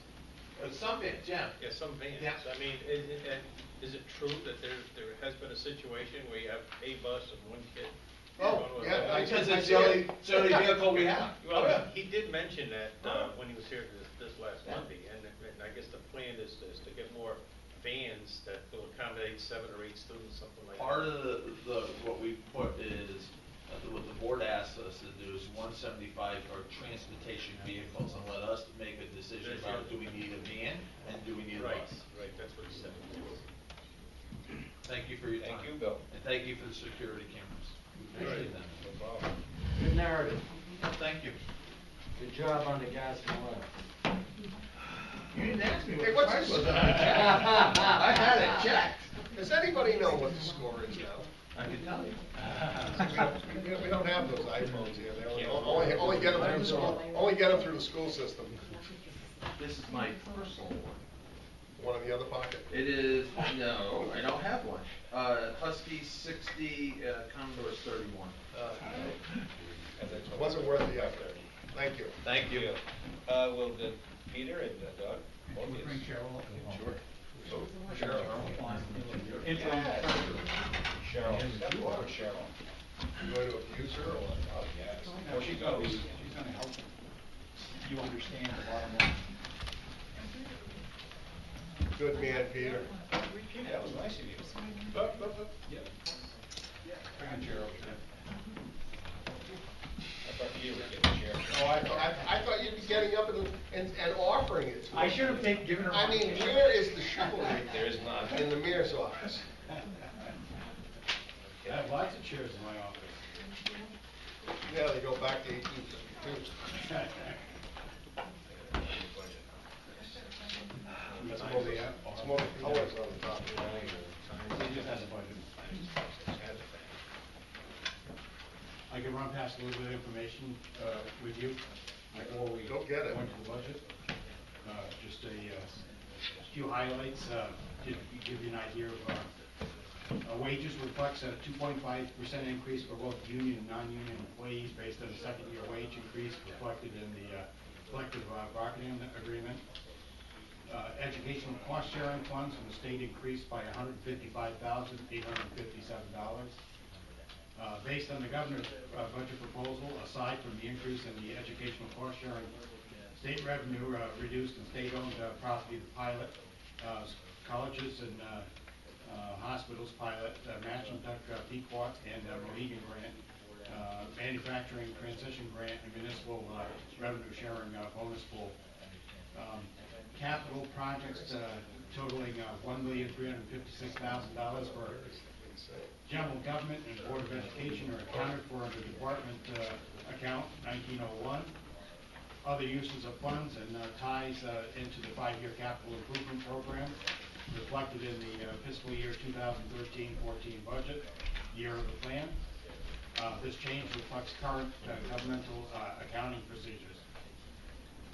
There was a significant increase in health care, about 15% at this point, and again, it's due to our high claims versus premium with our insurance carrier. Recommended budget highlights. Treasurer, regular payroll line item reflects an increase above 2.5% due to the hiring of new finance director. It also includes $3,500 for making accounting program upgrades to the town's finance management system. Assessor's office, a new account has been added per recommendation of the interim treasurer. A new what? A new account has been added per recommendation of the interim treasurer to include the annual payment for reevaluation of $15,778 from capital and non-recurring account to the assessor's account. This continues. It's the revaluation amount that can no longer be listed as a special revenue, has to flow through the general fund, and then you guys are gonna have to assign it, the undesignated fund balance budget.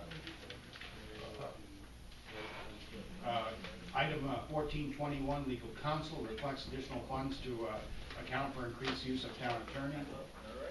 Item 1422, town building, reflects about a $3,000 increase to building repairs for increased maintenance due to the age of the building, and some issues we've been dealing with for quite some time. Item 1423, building official.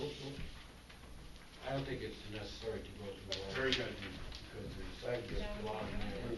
But I did want to tell you that I looked at the budget, and on the expenditures, only on the expenditures, we have a plus. Bear with me while I get this. I don't need it. Yeah. What? For what? There's so many pages here, I gotta keep it going. I gotta be able to someplace. It's a plus $301,925. What page you on? Yeah, I. Right. 31. Budget this year, so. What? So if I took it and compared it to last year's budget, approved budget, okay, and matched it up with what the selectmen's budget is a difference of $301,925. So, obviously, we're trying to get this budget under control, and, Mr. Chair, if you'll indulge. I am indulging you, Peter.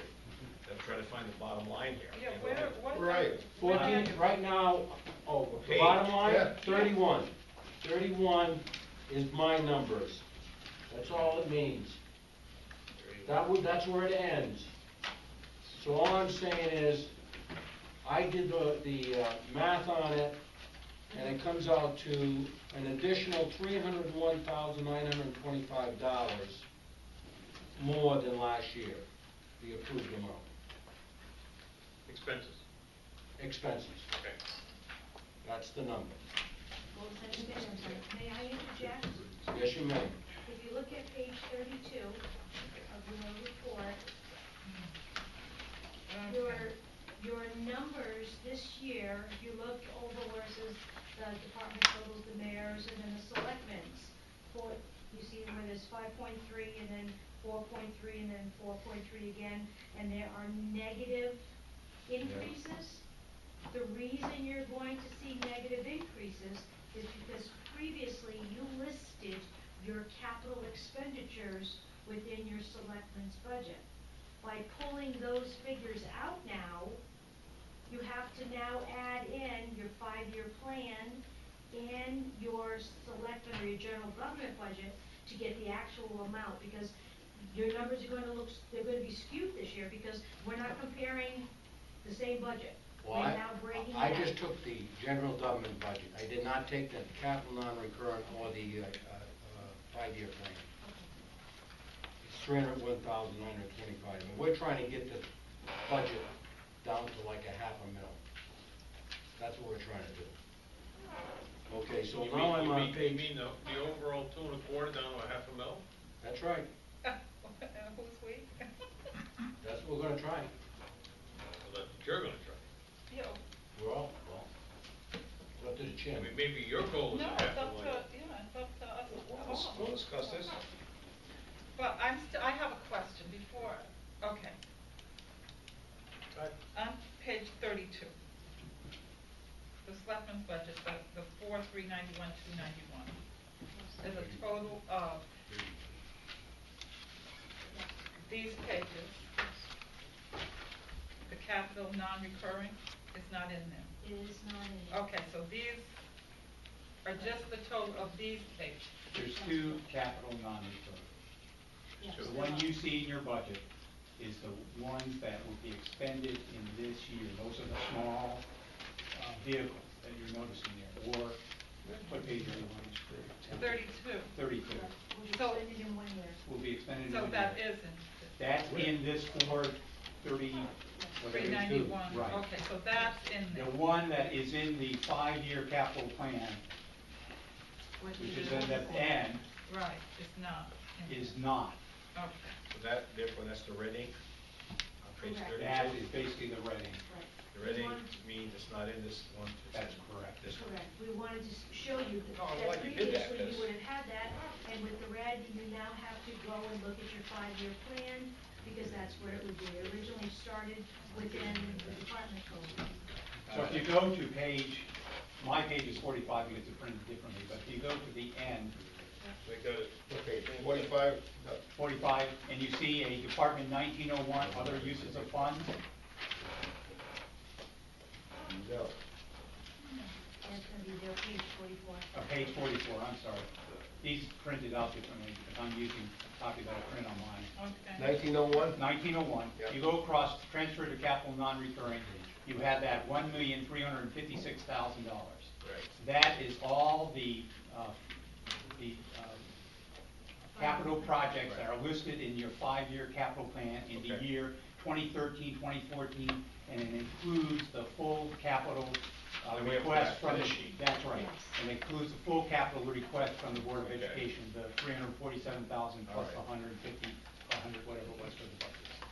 Excuse me, Greg, I just was able to find it. I didn't have it in my original packet, but I had it over here. Now, what are you saying about the ones that are in red on page 32? What's the red designate? If they're in the final column there, the selectmen's budget, Oh, those are the ones that the selectmen approved to be expended in this in the fiscal year starting July 1. So they One the time, sheet they're here. only one-time cost. The red are transferred to the 5-year. It's this, Yeah. the 5 years.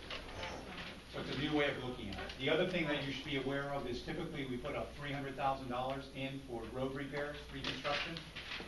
That has been now transferred into the 5-year capital plan. Yeah. And back on page 32, not to. Okay. But the Quinnebog Regional Tech Park, 100,000, That's correct. and we have some breakdown as to where that. Yes. So what is the red mean on That this? you transferred to the 5 years. It's on this page. It's on the 5-year. On the 5 years, correct. Which one? What is that? Is that over here or over there? It's over here. I tried to legend as much as you could, just because it was all, Okay, so this is. with All the drained red is land, it was transferred over to all here. going in different places, so. You know, I hate, Yes, Mr. it Chairman, is. I hate to sound like, Oh, there There it is. but this is hardly a way to do it. There's gotta That be an we're easier trying to way. figure out with pages handing back and forth, and what have you, a budget. This is kind of a lousy way of working, Well, I'm looking at 3 different sheets to do one thing. You're right. you know? I mean, it's not on this page, not somebody else's page. Is this a new? Yes, the new accounting. Was anybody going to tell us about it, or just pop it and say at 5:24 on Friday, here it is for Monday? Well, we're telling you now today. Well, wonderful, I'm glad, you know? I don't have a problem with it, go ahead. All right, if we could, Mr. Chairman. Go ahead, start you off have a million questions. Okay. Department 1413, 5611 is the line item. Page up there. Next, I'm on page 3. Page 3. That was what was here. Could be a different page. 14, 13? Would be treasurer's line. Page 3. There's what you do. What do you got on page 3, Peter? Okay, I have the 5601, the accountant program upgrade, 3,500. Yes. And what are we doing? What upgrades? That would be to, possibility of going over to a QuickBooks system to get off of our DOS-based financial management program. Okay, so is there any discussion to move into the same deal with the Board of Ed, what they have? No, Or because just I utilize sort of got the independently? impression that that wasn't, you didn't want to pursue that at It's this gonna time. be very costly. Okay. Right. All right, so there's 30. Okay, on that same item, on 14, 13, on 5501, on Monday, this past Monday, you mentioned that the salary for the new treasurer was going to be what? 72,000. 72,000. Now, of that 72,000, some of that will be paid for by the WPCA, right? That's correct.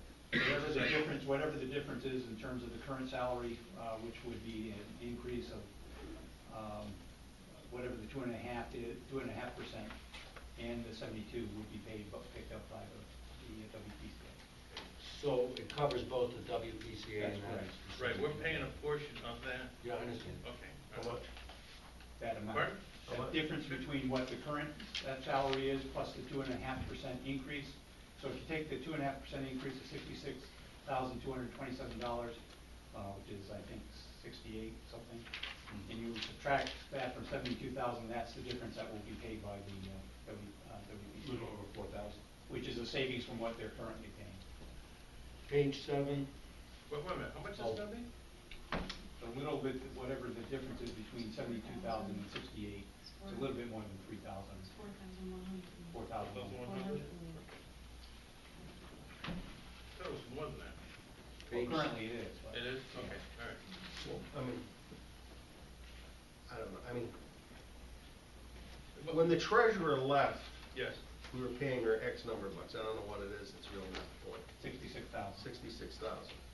What were we paying, what was the water and surge outfit paying for? 13,000 a year. 13,000. 13,000 a year, yes. So if you add the two together, that's what? 78. 78. So why are we charging or getting whatever it is from the water department, only 4? When they were paying 13? Built-in savings now that we have a full-time. Well, treasurer. why are we, why are we saving for the water department?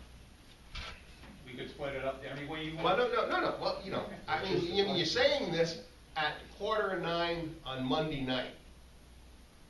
I appreciate a smart answer. You know, I can live with smart, I can do smart answers too. We're required to bring the budget to you. We're presenting the budget to you tonight. When else would we have brought this to you? I except don't for the know, night but we're supposed to bring you the budget? every Monday night at the end of the month, we ask a question. How's it going with whatever it is we're asking about? Could have said that 12 months. Nobody said anything about it. I mean, that $13,000, I mean, if you're not using water and sewerage, why is that of a benefit to you? They were paying whatever that number was, $13,000. Correct. They're only paying $4 now? Right. All right? Well, I have property that I'm paying water and sewer on. So that's a savings to me. But if you cross where you don't have water and sewage, it's an addition to you. Why? Water and sewer is supposed to be, by charter and everything else, separate component. I think it all should be together, but that's a whole different story. But why did the Board of Selectmen think it was okay to charge non-sewer users for the benefit of sewer users? Well, they're not really, because we're gonna compensate for $4,000. Well, yeah, but you... For the services of the treasurer. Maybe I'm just not understanding, but you were paying $13,000 for your own treasurer in water and sewage, right? In the past. In the past. Now you're only paying $4,000. That sounds like a $9,000 savings to me, even as crippled as my mind is. But that's a $9,000. Is that a $9,000 savings? It is a $9,000 savings. Bob, how am I getting it back? But wait a minute, go ahead. The difference is that there was a lot of things had to be done on the WPCA side that had to be caught up, and that was the reflection in terms of the time that the treasurer, the previous town treasurer had to spend in terms of putting the budget together, doing all the various things related to the financing of the projects, and the new rate structure. Right. It was a $13,000 job. All right, what was it in 2011? 2011, 2012, no, we only had it 2 years. So you only paid for a treasurer for 2 years, whatever you were calling that. 2 years this month. Yeah, next month. You're only paying for a treasurer for 2 years? Who was handling the books before that? Maybe that's why you... That's the one we have a problem. Yeah, I was going to call it smart. I know. I just thought it let my mouth. But now it's not a $13,000 job. Now it's more of a $4,000. That's why. So you're, okay. Yeah, that's why it's been. Now that makes more sense. I'm sorry. Our primary concern is to make sure that we have somebody that's working on a budget for us, and all of the financial, all the rest of the stuff, like Doug said, has been taken care of. I mean, Paula did a lot of work for us for those first 2 years. Now we're at the point where we Okay, so I was under the that we had a 13 or whatever it was budget for the last many years, and now we're down anyway. You understand what I'm saying? I'm sorry. My apologies. My apologies. Okay. It's not good if you guys are up there. Hmm? Go ahead, Pete, you're on the roll. Page 7, Page 7. last item 5803. I mean, I'm sorry, I think it's 5801. $8,000, 4,000 more than less. Specifically what? Why do we need $4,000? Did you increase the town clerk's salary? No, we did not. You did not? Is that the increase in the website and?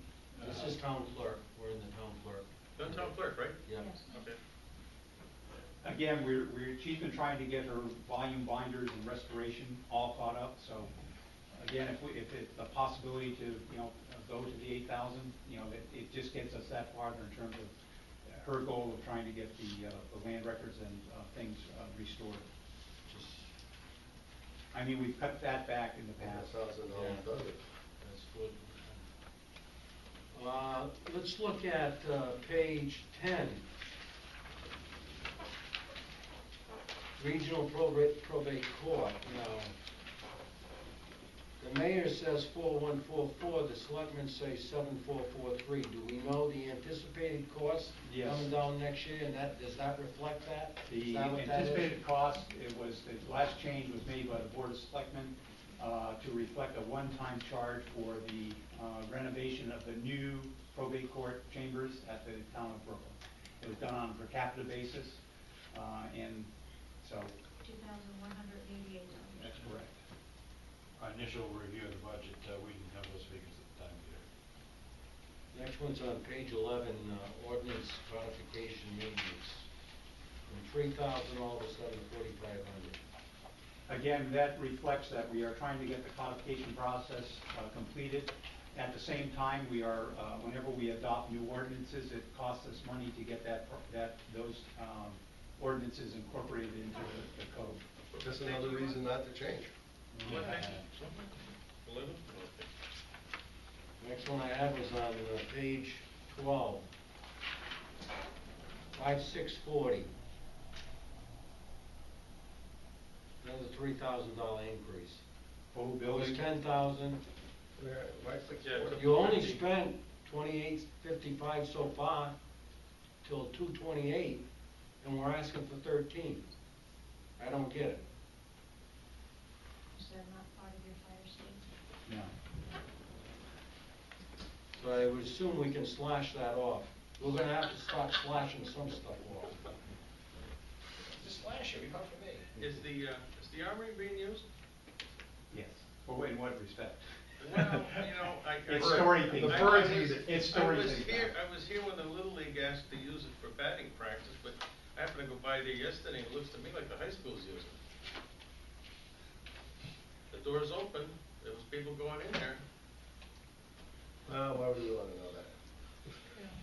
That's So I'm catching the ants. Nobody has the answer for that, What? all right. I said, we're catching the ants. I put that one as a minus. Yeah. Actually, Peter, in thinking about it, initially, when we talked this budget, we had put $3,000 in for repair of the emergency exit off of Doug's office. But we were fortunate enough to have a town highway crew come in and do some repairs. So that's where the $3,000 initially came. Doug, I have a question on page 13. Building official. Yeah. This is not Detroit or New York City. This is Putnam. I would like to know how many new building permits were issued for house construction in Putnam last year? You can't go by building permits for house construction. You have to go by building permits for the whole Overall. range of All right. industrial. Okay, and all of that stuff. You have extensive building permits that will be coming into play for, well, Walmart is in play already. We're going to have 88 Main Street. We're Really? gonna- Yes. Don't throw off the track. Well, We have a project going on South Main Street. But you make it sound like this is like something new. That's what the guy's supposed to be doing. The other thing that has come up is in terms of don't forget, he has a due responsibility by charter of both the zoning enforcement officer and the building official. And what has gone by the wayside is the enforcement on the zoning Zoning. enforcement side. There's only so much time in 20 hours that, you get an individual to perform all those responsibilities. Do you agree that there's some zoning enforcement that needs to be done in this community? All you can do is just drive around. It's all over the place. Now, we were splitting that building official, right, With Thompson. Thompson, so what would, if it was a full-time person, would we What do they get? get another person? I mean, We'd get another person because he's an employee of the town of Thompson. so we would get another full-time person? Right. So he would just be for Putnam, he wouldn't go to Thompson. That's right. Because Thompson's looking to have him on full-time. Okay. So this is gonna be full-time.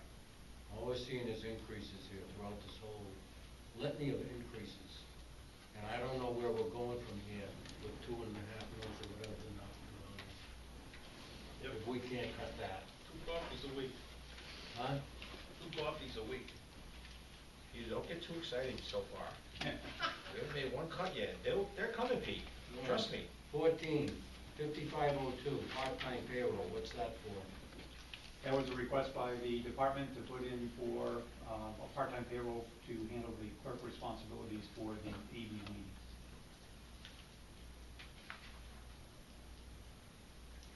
Probably take minutes.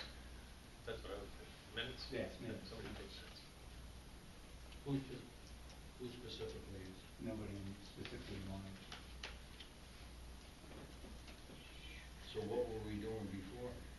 Basically, it's the department, it's the planner who, or the inland wetland enforcement runs the tape recorder.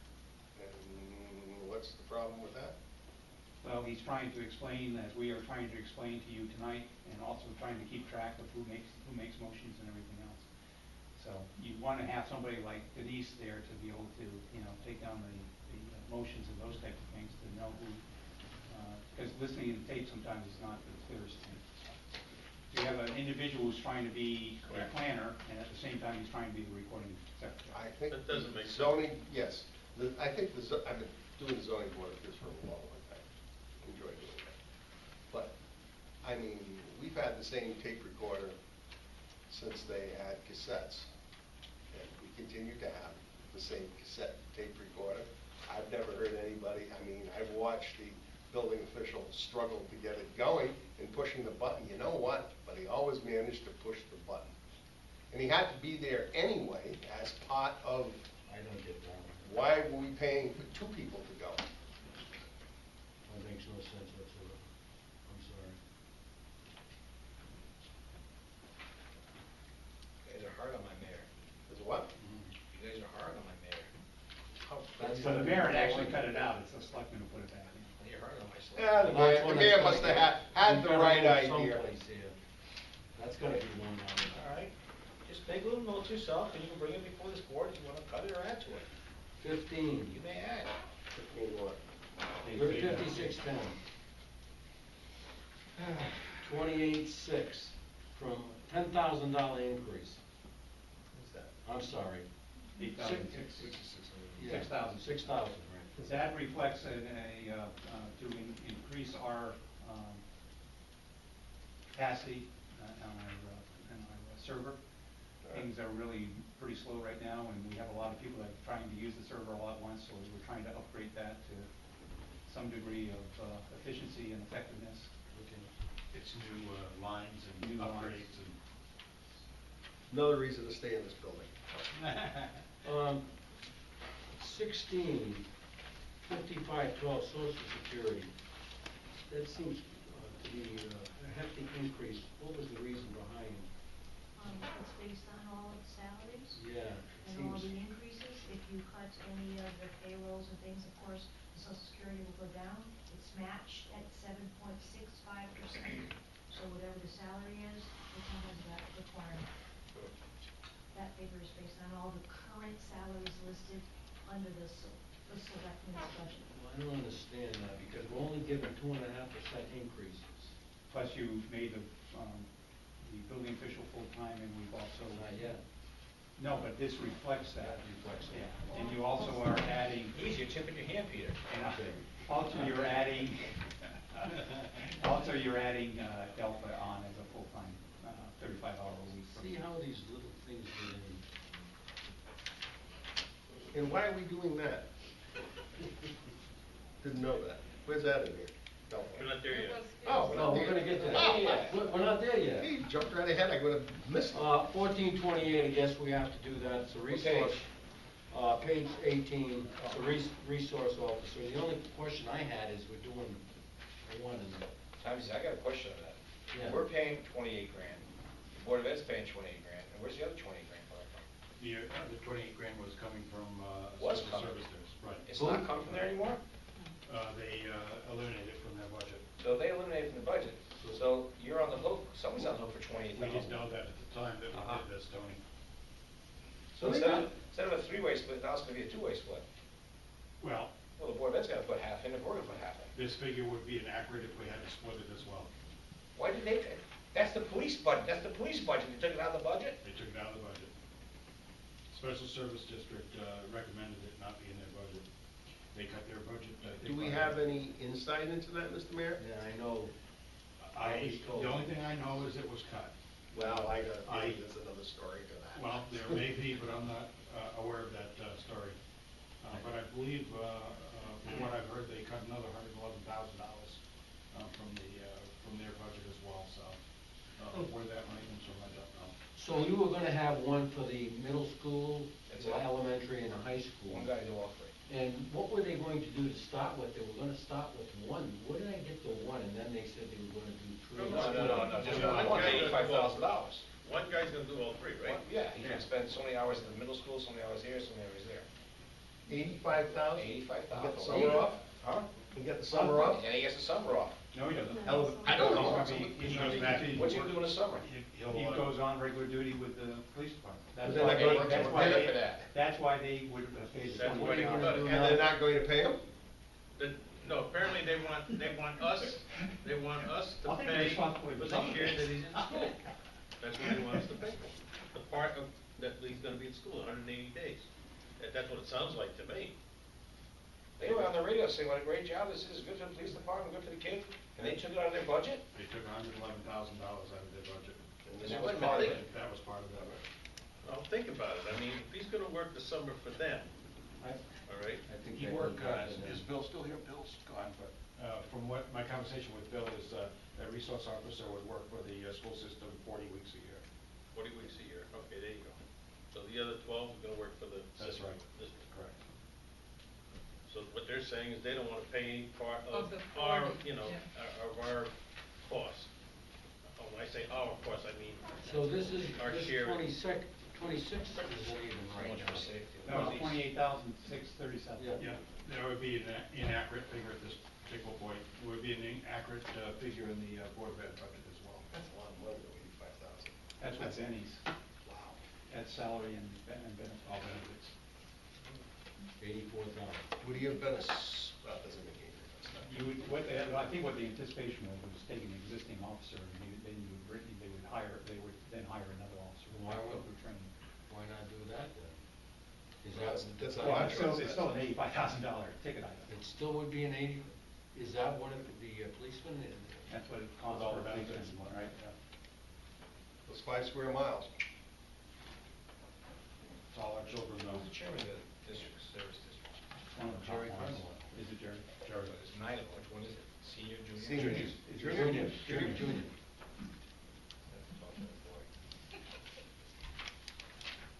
Like canine control though, right, Peter? Oh, sure you can.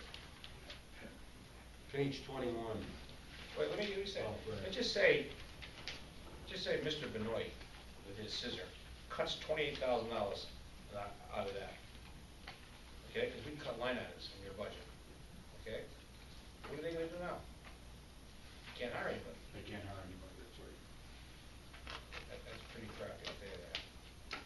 They're hooting and hollering with a great thing that says three-way split, everybody's happy with it. Okay. On page 21, Big jump. 5502, That'll be- part-time salaries. There's an increase there of about $1,200. We get reimbursed for that from the state, so it really is a net.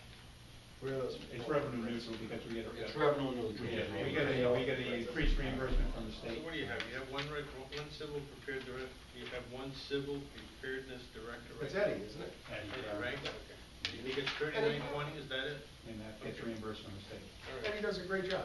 Yeah. Next page, 22, tell me a story on 5720 tires. They're expensive?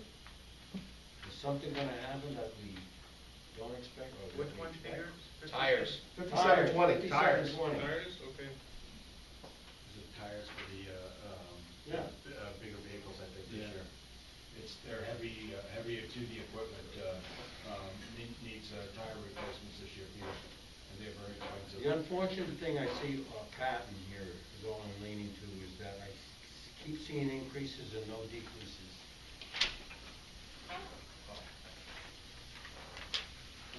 24, 55, Where is it? 5501, Page 24. payroll. How many hours? Oh, does this pertain to Delta? Yep. So how many hours was she working right now? 30. Wait a minute, he takes one day, so whatever that is. We were What is worried this? about 28.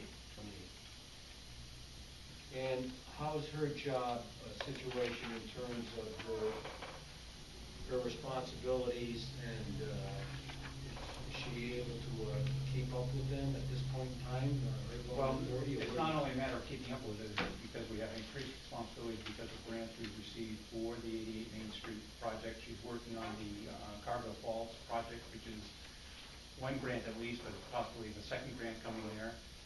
We're doing the cleanup of the payroll property. This one makes sense to me. This one does. Because you're getting something for it. You're getting grants for it. Unlike the other guy. But the question is, how much of it is paid for by grants? None anymore. So, But I think what Doug is pointing out is her responsibilities have changed. It's labor intensive, it's doing reports, spending some time going back and forth to Hartford, applying for different grants. I mean, it is intense. And there are times that I go over on a Friday to see Delta because I need answers or something and she's not here. I think she's doing work very hard to bring money to Putnam, to spur on economic development, and I think it's a good investment. The other thing is, if you have somebody on a payroll for 30 hours, it doesn't look good that everybody else is on 40. 35. 35. Is it 35? 35. And when you said other guy, you're talking about the building official? No, I'm not getting. No, but is that what you meant? Before. Huh? Before. Oh, before. Hey, but now that I think of it, the blight ordinance, who's gonna enforce that? That will be the responsibility of the building official. Middle official. So she'll be working how many hours now, 35? 35. 35. she's working, what, 28 now? 29. 7 hours, right? Yeah, an extra 7 hours. What she does at town is great. I think so. And she gives you more than 28 hours a week. Oh, yeah. I'll let you know that up front. Well, we And finally if you remember correctly, last year at the town meeting, there were more people that wanted to keep her than wanted to get rid of her. Correct the mundo. All right, We'll we're see on if that happens page again this year. Yeah, see if we 26. repeat performance. 26. Is there an end to this? 68, 62, a Putnam ambulance. Tell me a story from 35 to 48. There are increases in workers' comp. Unfortunately, they had some losses that have affected rates for them. We're probably caught with those rates, Peter, for one more year before we get relief there.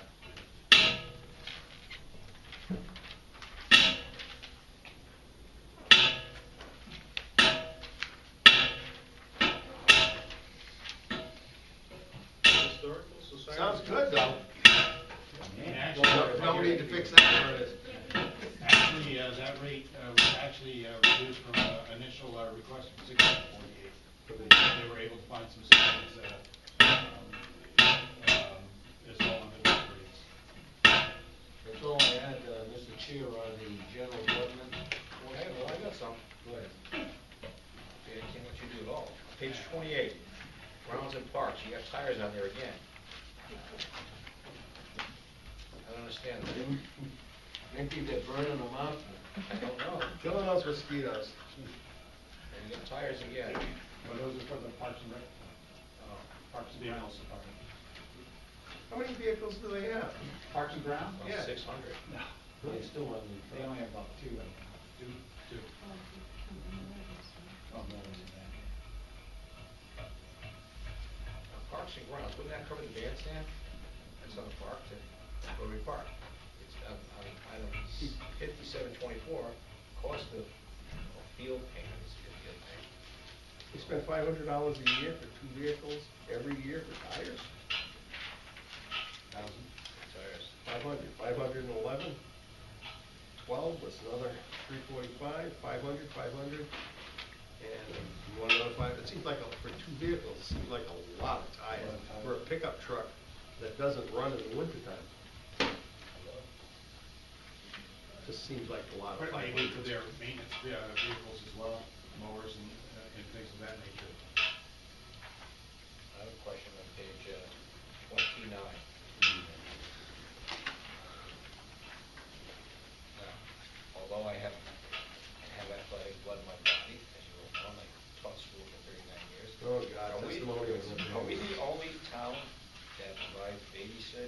service all summer at a tune of $75,000. What line item is that, Tom? That's 55. Part-time, 5502, I think. Part-time, yeah. We hire counselors or kids to watch other kids, and they're from 9 o'clock to 3 o'clock, and people. Why are we paying something like that? Because we always have. It's always, it's been on the books. How much money comes in, don't we? Yeah, well, there's we something that is charge- offset by the fees that we charge. But still, in the budget's $77,000. I don't You have to know. have a expenditure to be offset by that. I understand that, and Willie's a good dear friend of mine, and I argue with him all the time about that. I said, you're setting up a babysitting service, and the town's paying for it. Well, yeah, but parents pay. Not not proportional that to much. what the expense That's is. it. In the revenue that we get. There's a lot of things, there's some good stuff, but then on the other hand, there's some bad stuff. I just bring that up, question, because Mr. Scissor, you know, wants a yellow, red pen everywhere. What do you mean the bad stuff? Yeah, Well, you know, if I'm in the park all the time, and the numbers of the kids, the amount of you serve, doesn't jive, Oh, yeah, I see what you mean. okay? Well, So, it does some good, but parents, it just seems this day, will take responsibility for nothing. No, I The don't- school gives them breakfast, the school gives them lunch, they have an afternoon wraparound service here, and we do it right through the summer. I don't disagree. If all the kids are from Putnam. You know, back, I don't need that. But last year, in 2013, the actual was 220 in the dispersal of Willie's budget, right? Today. Today, Okay. 294 last year. Okay, 290, okay. The increase is 6,000. If you go to the actual in 2011, 2012, it's something closer to that. Right.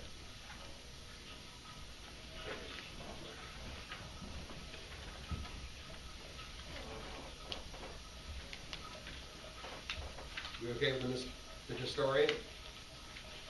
In that portion of the general government, I didn't have any further questions on that, but How long are we gonna pay on the school roof? I think Is that's, there a- one more year. How long? One more year. One more year? That's 2 years. Let's go to the capital improvement. Doug, what's a low profile dump truck? I thought a dump truck's a dump truck. No, it's a little one. You got the smaller ones that go around the district, or the narrower streets. Oh, okay. Okay, you got it. Good. Nice little truck. Huh? Nice little truck. Yeah. Little bodies, everything. What on this thing is a major necessity? That bridge? Bridge. That's definitely have to be done. If we're gonna do, that Recreation Park Road Bridge is one of Okay, the- I just wanna know what's definite. I'm on, this is Carol, 16 different. The red. Got it? You're on the 5-year now, right? Yeah. Yeah. 46 different. Page 32, right? Yeah, yeah. No, No, it doesn't have it. separate Page, sheet, no. Joe. Second one, Joe. One in the back, Joe, that has the 5-year capital plan. yeah, 2 pages. Okay, it's also on page 32. No. Total amount, right, is what they're gonna show you. Okay, thank you. Now, this says high school renovation to be determined, we just determined $36 million. Whoops. What about the town hall, says to be determined, what are we gonna do? That's all in the air. You're not gonna put anything in there for that? Not until we have a better handle on what the dollar amount is. For this place, to refurbish this place? Just gonna kick the can down the road. You have something in there, you got 37,000 for the heating system for that, and you also have some money in the other capital non-recurring for the roof. I don't know about this dump truck, this profile dump truck, I don't. Sounds like a nice truck. Yeah, but we're not, We got some. we can't afford it. We can afford a lot of other things. Give me the first complaint when they don't plow your road. Up there with those rich people live in East Putnam. The streets are so narrow up there, you're out of it. You answered all my questions. Road reconstruction, we need to do that, the 161, we need to do that. So what do you think about my idea about buying this thing? What? Your friend there, Mr. Dixon, didn't think it was a bad idea. The one thing I've been thinking about since we've had this discussion is, is, there's a possibility, I understand the rationale behind you don't want to bond for something that has a short duration loan. But, let's say we capitalize an equipment replacement fund, put $1 million in that. And then you have, it's like a rolling fund, so that as you pay it down, that will be used in the years ahead. We just say about $1 million. $1 million. Or put it in that Because fund, yeah. you look out and, all our equipment is old, our front end loader is old, our street sweeper is old, they're gonna have to be replaced. Why don't we take the money from Wheelabrator that we get every year and use some of that money? Peter, we gotta save Oh, that. God. Peter's not gonna want that. We gotta save that for the closure, and if something goes down the toilet. You got $3 million. Are you referring Yeah, to? but think about the to mill rate borrowing, when Peter? that, if it stops all of a Are sudden. you referring to borrowing from that fund to make those purchases? No, I'm saying instead of siphoning the money, 240,000 or whatever that amount is to use some of that money to start building your 1 million. Because where are we gonna get 1 million to give you to start with? And it's a good idea, is what I'm saying. Well, how about borrowing, like Peter said, how about borrowing money from that, landfill fund and paying it back? As we borrowed for the roof. I was gonna say, didn't we do that and complete interest ourselves? We did.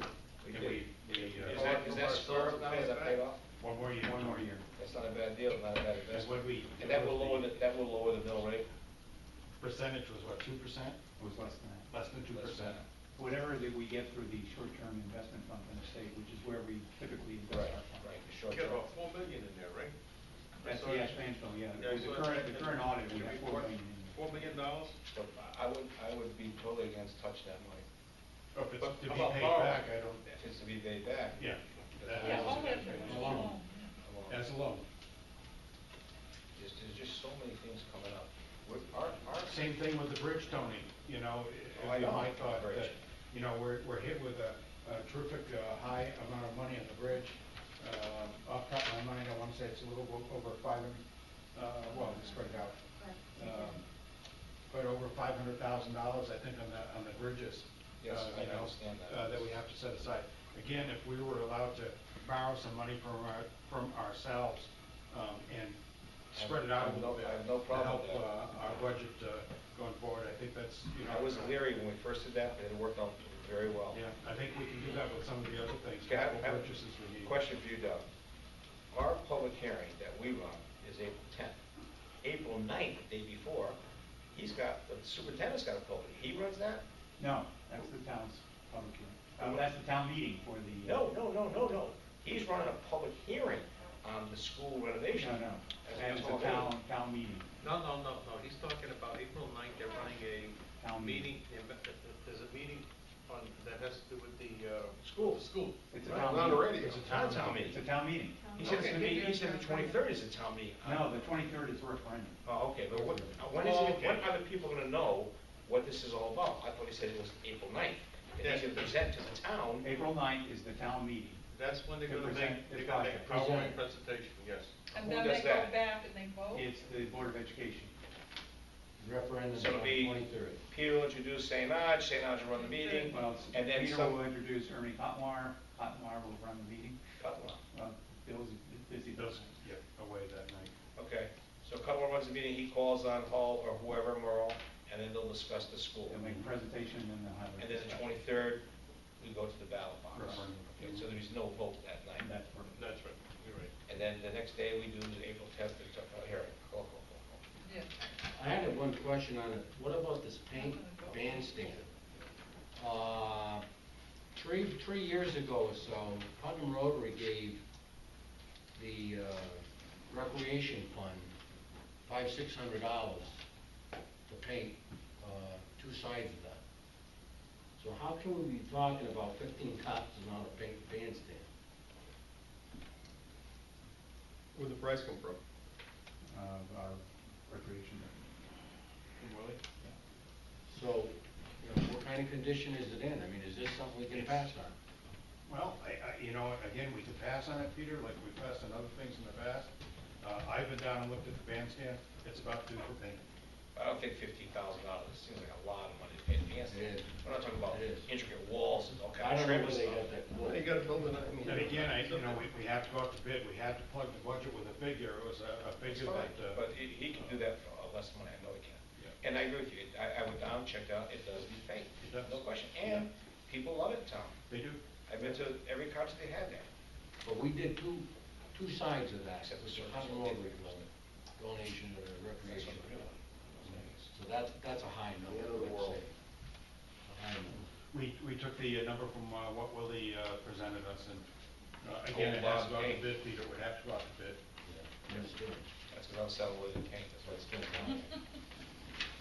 What How else, about Peter? The second page, Quinnipiac Regional Tech Package. Park, bridge, development, crop, look. What is this $100,000 for? That's to do the next phase of the planning for the technology park.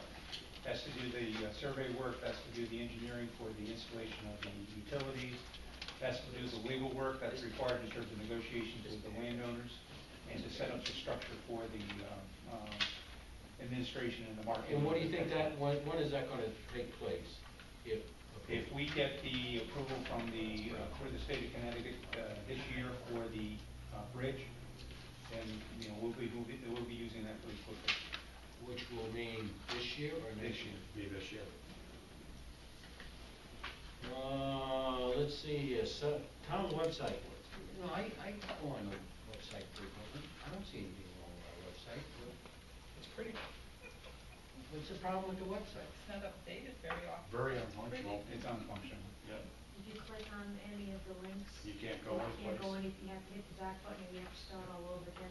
There's some kind of glitch with trying to navigate. Again, that's a budget figure, again, we could probably do it for less than that. But Peter, since a lot of companies, when they're coming to Putnam and looking at Putnam, Okay. the first thing that they do is they go to that webpage. Okay, let's go by that one. Let's go to the buses. What about we have the buses this year? What do you mean about, the School school? buses? Yeah. Well, running that two-tier, he says it doesn't cost more, but I talked to a board member that said they used almost $5,000 more, 5,000 gallons more this year.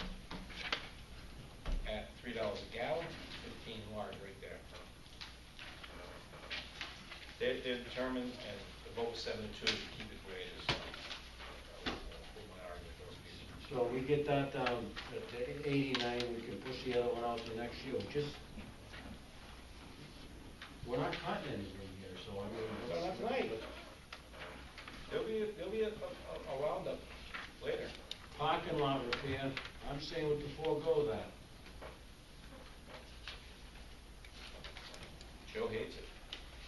Paul, one thing I asked you about, go ahead, Joe. Nothing, I mean, do I have an argument with any of those things? No, I don't have. I mean, that parking lot should have been done years ago. I don't have trouble, I don't know why they cut it up the way they cut it up as it is. I don't think it makes it, I don't understand the wisdom behind it, but none of us has the wisdom those folks have. So, but that's just the way that goes. But it needs to be done, I mean, does it need to be done this year? I don't know. Does it need to be done next year? It needs to be done one of these years. I don't know when that year is, and it's part of this stuff is school buses. I mean, they got a school bus, what, they got one last year or two, was it, Bill? Two. Before that, Wouldn't we given them two now for 4 years? oh, I don't think we're giving them two. No. 3 years? No. We gave two in '09, We gave two. and one last year. I mean, so it's not like. Last year we gave them? It's not, I mean, last year with the highway department, they had to stick they had to put a new motor in a truck. I mean, a new motor in a truck out of a crate. $40,000 right there. And that's putting it into a 1990 something or other. So I don't know that $140,000 for the truck and the body, and it's just a much better system than what the system is now, and it works better in the town and the city itself and what have you. It's just a better unit. I mean, the old trucks work good out on 5 Mile River Road and some of those roads out there, but you're pushing a lot of snow and comfortable and what have you. I mean, all these things you kind of need, because at the end of the day, they get old, they fall apart, and they get very expensive to fix. We fix them for a year, and then we get rid of them, and what was the point spending $40,000 and 40 hours of labor trying to get something going, and it just doesn't work? I don't have a good answer for it. I mean, we always come back to cut capital improvements, and at the, well, Can we go through the bottom line so you get a better understanding of what you do? Well, I was just gonna ask one question before. Oh, okay, sure, I'm sorry. On the 37 for the town hall, kinda looks like the town hall might be out there. Well, again, we just. You know, I'm just being realistic. Yeah. You know, there's going to be a lot of us around watching that happen. We made some changes with the heating system, so it actually is more efficient. We put the fans in. So what do you wanna do there? Well, I think we have to defer to the Board of Selectmen to come back to you with that. No? So that means if you already did it, I mean, why is it still here? This is to replace one of the old boilers downstairs. They're all old. Well, we got a newer, older one. So you need that. I And don't wanna transfer, screw around with it. also go to natural gas. One, I think one's oil and one's natural gas. It's to convert the other one, replace the other one. Yep. This one's gonna be replaced to what? Natural gas. Which will save us money. Save us money. So that makes sense. It does make. What do you want to go over? The bottom line? Okay, the bottom line. For what? You take the Board of, no, I'm taking funding expenditures now. For the general government, you add the library, and you add the Board of Education. Your total budget is $21,599,181. Cheryl checked me on this. Say it again, $21,599,181. That's everything without the capital. You go to 1901, page 45. No capital in No. mind? Okay. Go to page 45, 1901, the transfer to capital non-recurring, that's one. 44 for that. Okay, 44 for you. That's $1,356,000. So you're, $1,356,000. Add it all together. Add it all together, it's $22,955,181. What does that equal, the increase? Okay, that's, I'm getting to that. Oh, I'm sorry. Okay, right now, with the increase in the grand list, which doesn't get you much, but we did have an increase in the grand list, give us that much. The total income would be, and this is accounting the current governor's budget without the car tax in it, through elimination, $21,808,075. $808,075. The difference between your expenditures and the revenue is $1,147,105, which would have to be raised by taxes. That's with the 0 mil increase. That's a 0 mil increase. 0 mil increase, you gotta raise 1 million, you either have to, we're $1 million short. If you're gonna leave everything status quo. Well, We're $1 million short. 1 minute now. I'm looking at, that I didn't have before. I was showing Tony. I get it here. All From the auditor. 894,000. We had an overage last year of $885,999. Right. Your fund balance, Which we can apply to that. your unreserved fund balance is approximately $2,680,000. I'm sorry. It's, what was it? 2,000,009. No, the unassigned fund balance for the general fund was $2,680,225, or 12% of the total general fund expenditures. Expressed another way, the unassigned fund balance was sufficient to cover approximately 1.4 months of general fund. Historically, you, as the treasurer and the Board of Finance, have wanted to maintain 8.33% of the budget, 1 month. As Cheryl was pointing out to me, and I missed this when Mr. Dix was giving his presentation, rating boards, rating agencies are looking to maintain 10%. Yeah, it's 10. So, if you take the 22,955,181, which is your total expenditures, that comes out to approximately $2.3 million. 10% That you- reserve. 10% reserve. You take that from the I rounded off 2.68, you come up with 380,000 available. To be cautious. Could be available of the fund balance to apply towards your. Goes to 1.147. That's correct. So 1.47 is what the budget would be without, The short run. That's the shortfall between the budget as presented to you tonight and the revenue as presented to you tonight. If nothing gets cut, That's- if that's 1.5. everything stays the way it is, Yeah. we have a zero increase in the mill rate, meaning no impact. We're 1,141,105 short. So we're short a million, a 1 mil, 1 point some odd mils. Almost 2 mils. Almost 2 mils short. But if you take, 640,000 plus is 1 mil right now. but if you take the 380,000, can you take the 380,000? You could take the 300, because you had applied 117,560 last year as a use of surplus to balance last year's budget, or this year's budget, Then you'd end up with 767. 767. But you And how have much is the no- bill now? I'm sorry?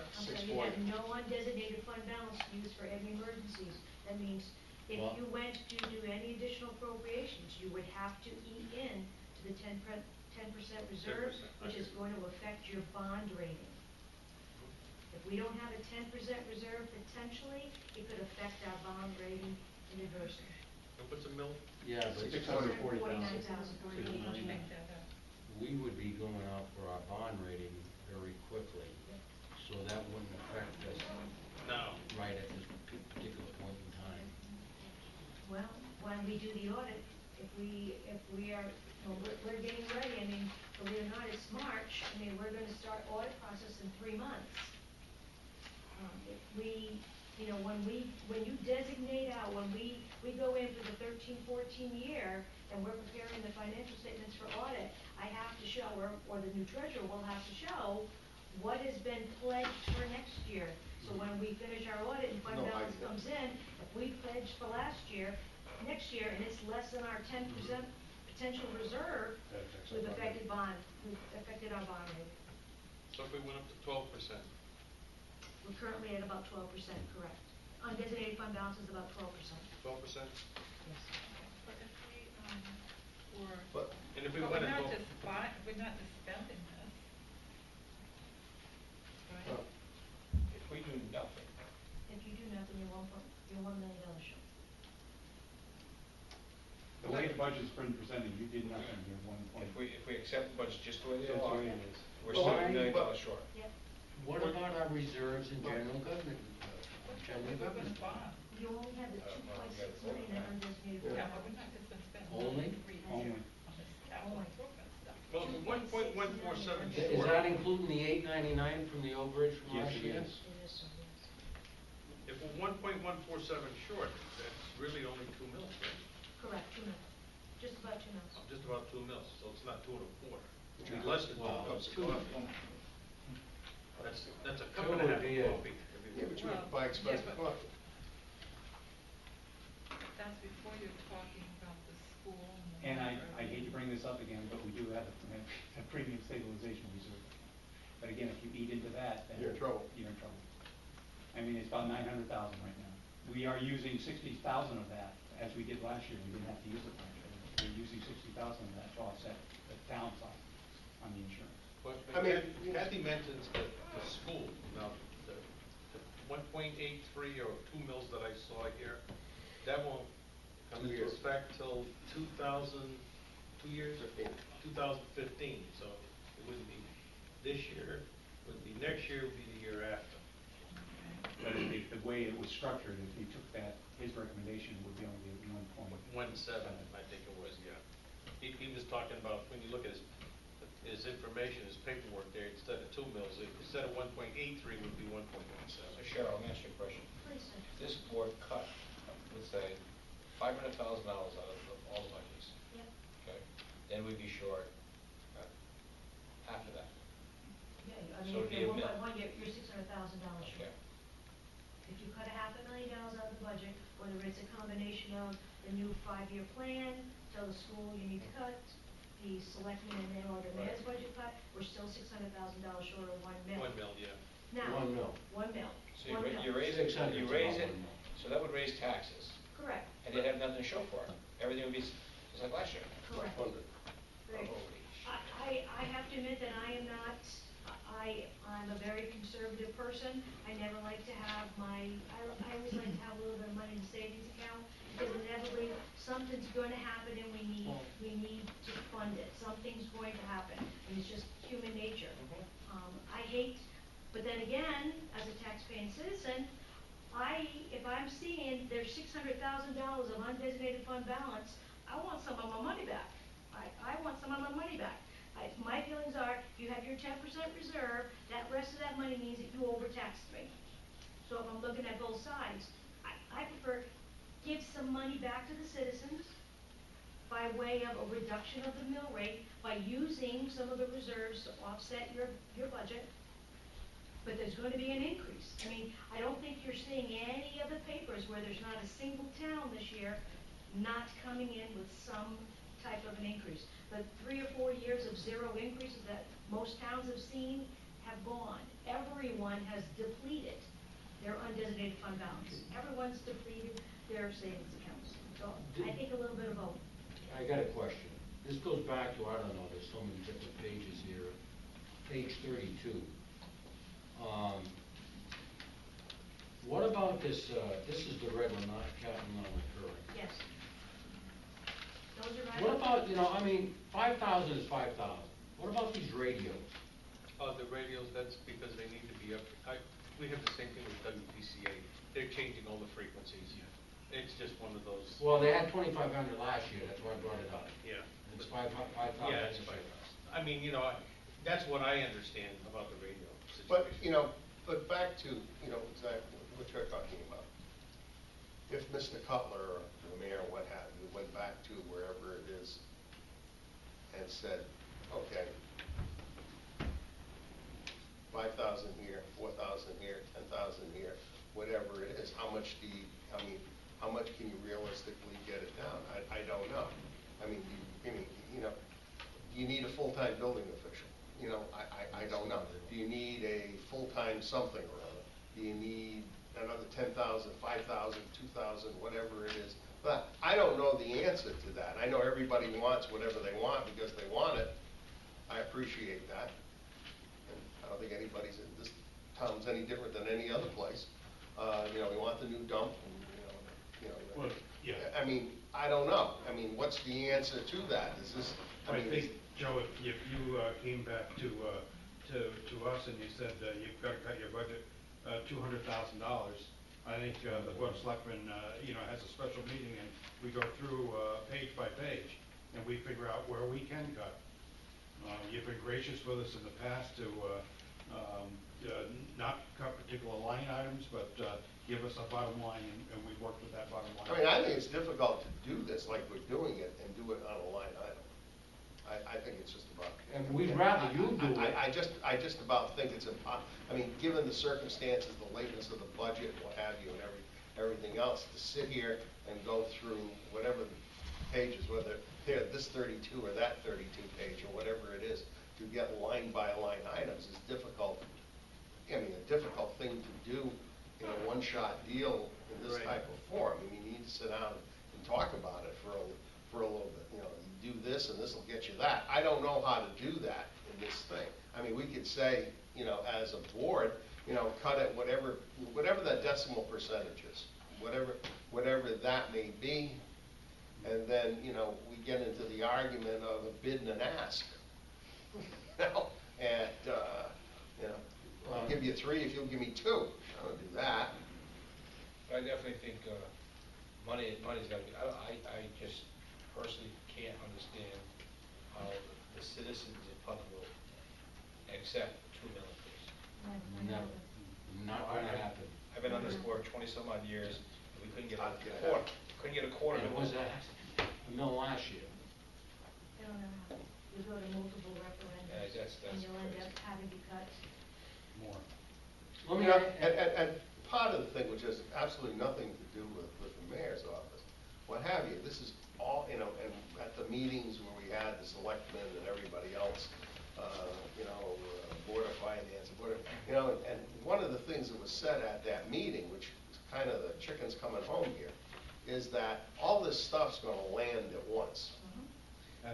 And we said that, don't do that, it's a bad, I said that.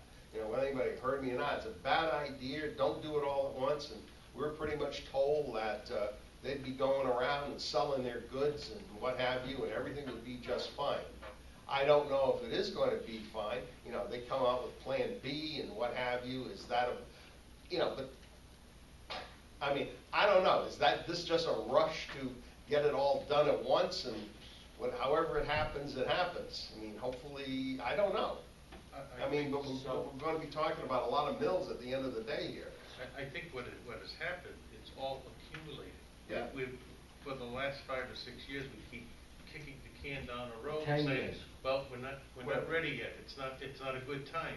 Now all of a sudden we've got a town hall that's falling apart. We've got a high school that's falling apart. Well, I'm The not library talking about needs to be those things. moved. I'm talking about this budget. Well, it's all related to this budget. We just started really last year, Tony, to start putting capital expenditures in, which we knew were relaxed. We should have had increases long before this to take care of our infrastructure, and we never did. So that's why we're in the shape we are. Other than that bridge at 5 Mile, what's the name? Recreation Park, which is sad. And that's pretty much a pure safety issue. Well, You have to do it bridge anyway. on Woodstock Ave that needs upgrade. And those types of things. I All would, the other things, how necessary are the other things? yeah, that's what I was looking at. I noticed that, I'm looking on 32, and I noticed like these selectmen, the mayor had a number, and some items are not marked. For example, the $5,000, there's no mention of anything of what to do.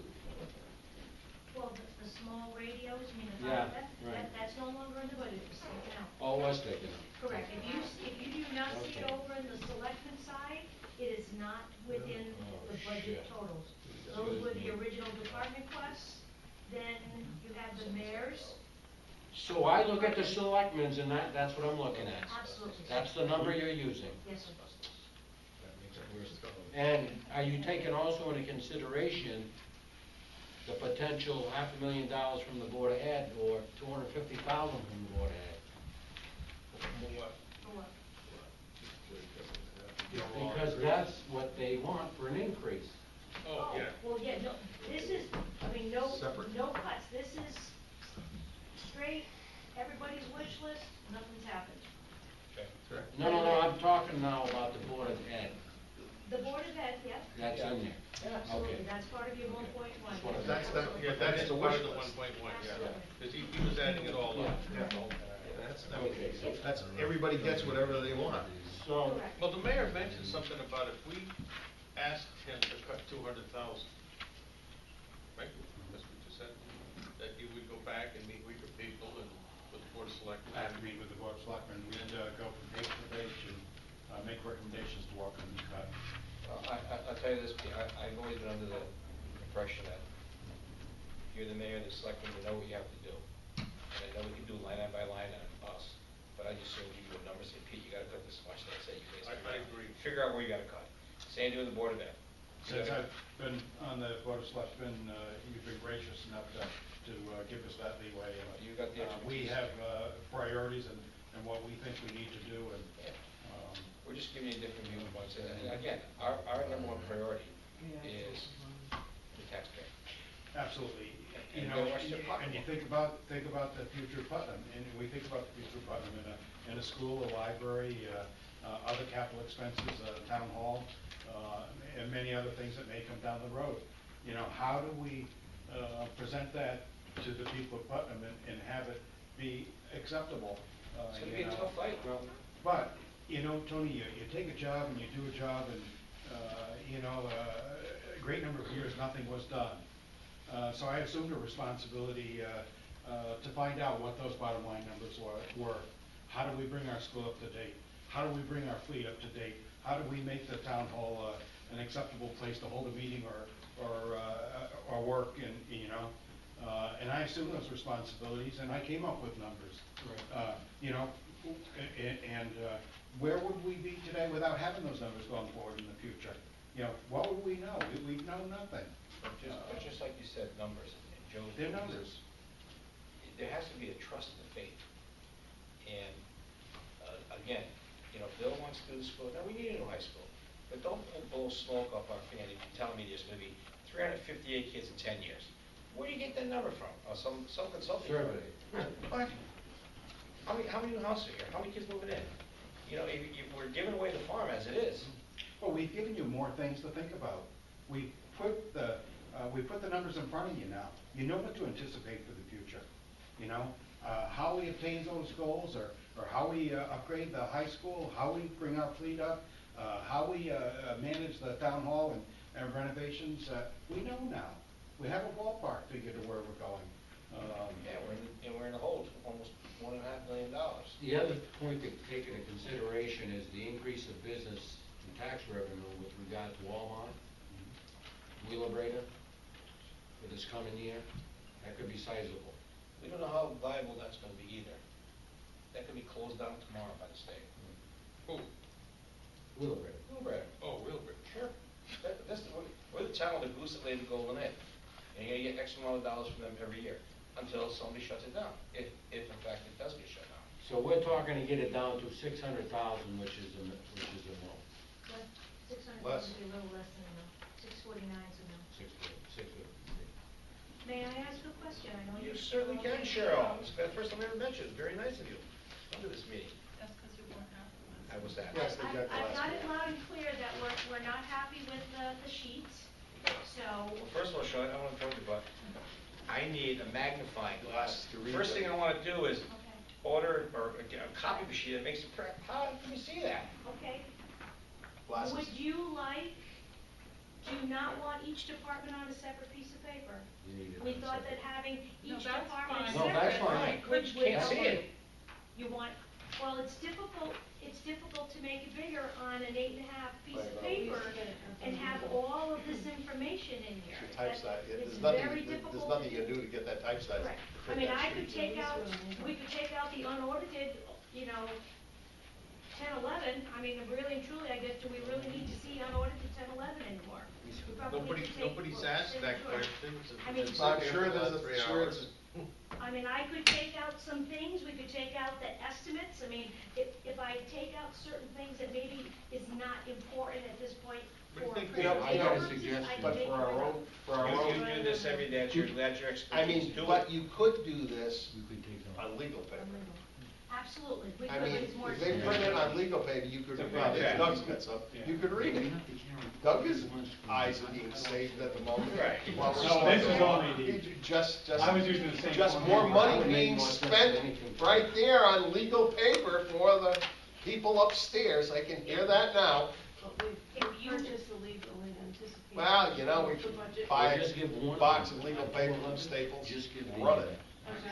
But she brings up a good point on the unaudited columns. There's two unaudited columns, 2010, 2011, 2011, 2012, and nobody even right. asked. I mean, I don't question The it. 11 Well, Well, you it's do brought up. when you're comparing, you're looking Well, at how much do did you you really have. How far need out it? do you need it? How far out do you need it? You need 3 years. So, Oh, you need 3 years? Oh, You you have just it on said the that last was- one. well, We don't I need will the estimate. take out What? anything that the board would like me to take out, I I'm said happy we to do do it. is run it on the legal But paper. if you want it run on legal, I can reset the fonts and make it bigger, and There you they go. certainly can run it on legal. Question If you for you, wanna leave Cheryl. everything as is, that's, worry about I'll Take make it the way you want. the First warning. estimated can go. Well, I kinda thought so too, but. Department request, mayor request, selectmen's request. Just give us the real request. What's gonna be? Just put it in one line, one column. What the hell? They're all working together.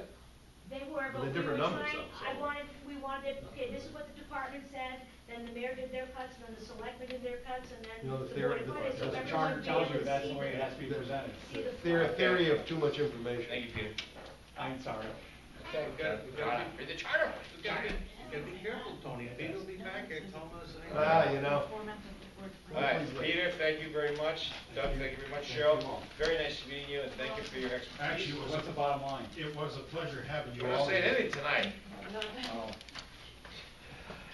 you smoking some funny stuff? Oh, I thought you wanted. Thought maybe he's still losing his weight. That's what it is. It's all right, when he's, where's Pempex? Where was he tonight? Is he on vacation? Nice when you see my email. What? How different than the package was. We still have, what? I haven't seen him on Scrabble. So, that's why I had to, Denise doing something. that's why I had to go back and see what I read. It was helpful because I was going to the ones with this one. What? We haven't brought it up yet. Thank you. Yes. Okay, let's get it done. All right, Let's time vote here. is. First item we have to take into consideration, unless it's okay with you fellas here, I would like to further review these numbers and come back at a later date with cement numbers. Good. Okay. 3A, that would be the Board of Finance clerk salary. You need a vote on this. It was provided for you in your little package. There it is. And this is a 1, 2, 3, 4, 5, 6-year kind of study on a breakdown of the clerk salary for the Board of Finance. There's the base salary and overtime salary. Now, Denise, does that go, you went from $25.24 to $25.87? That's right, my base salary continues to increase, but this one doesn't, so the hours increase, and then. Okay. We just voted on it. We do have 3,500 salaries, so I get paid quarterly regardless of hours. So you basically, this is a request for growth from 35 to 5,000. Okay. The proposed increase for the upcoming fiscal year. And we'll continue with the four salary increase. We need a motion. Make a motion. Motion made to accept this? Yep.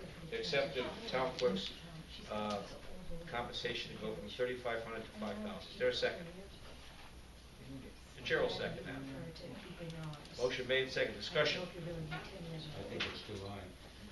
Okay. How much were you just talking about that other one?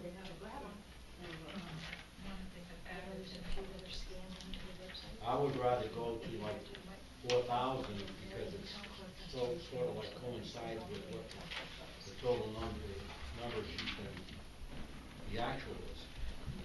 It was 41.26 last year, 34.99 the year before. And that's including the. Well, there's a motion on the floor to increase it from 35 to 5,000. Second, we had some discussion. If you don't feel that's proper, vote negative. I think that's okay, vote positive. Any more discussion? Call the question. Paul? I'll ask for a vote. All those in favor of increasing this from 3,500 to 5,000, signify by saying aye. Aye. All opposed? Nay. 3 to 2, that motion is defeated. Now you want to introduce your motion, Peter? You got a Make a motion that we raise the rate to 3,500 to 4,000. Second. Motion made, second to raise it from 35 to 4,000. Discussion? Questions? All those in favor, signify by saying aye. Opposed? Opposed. But the ayes have it, so voted. Okay, next item.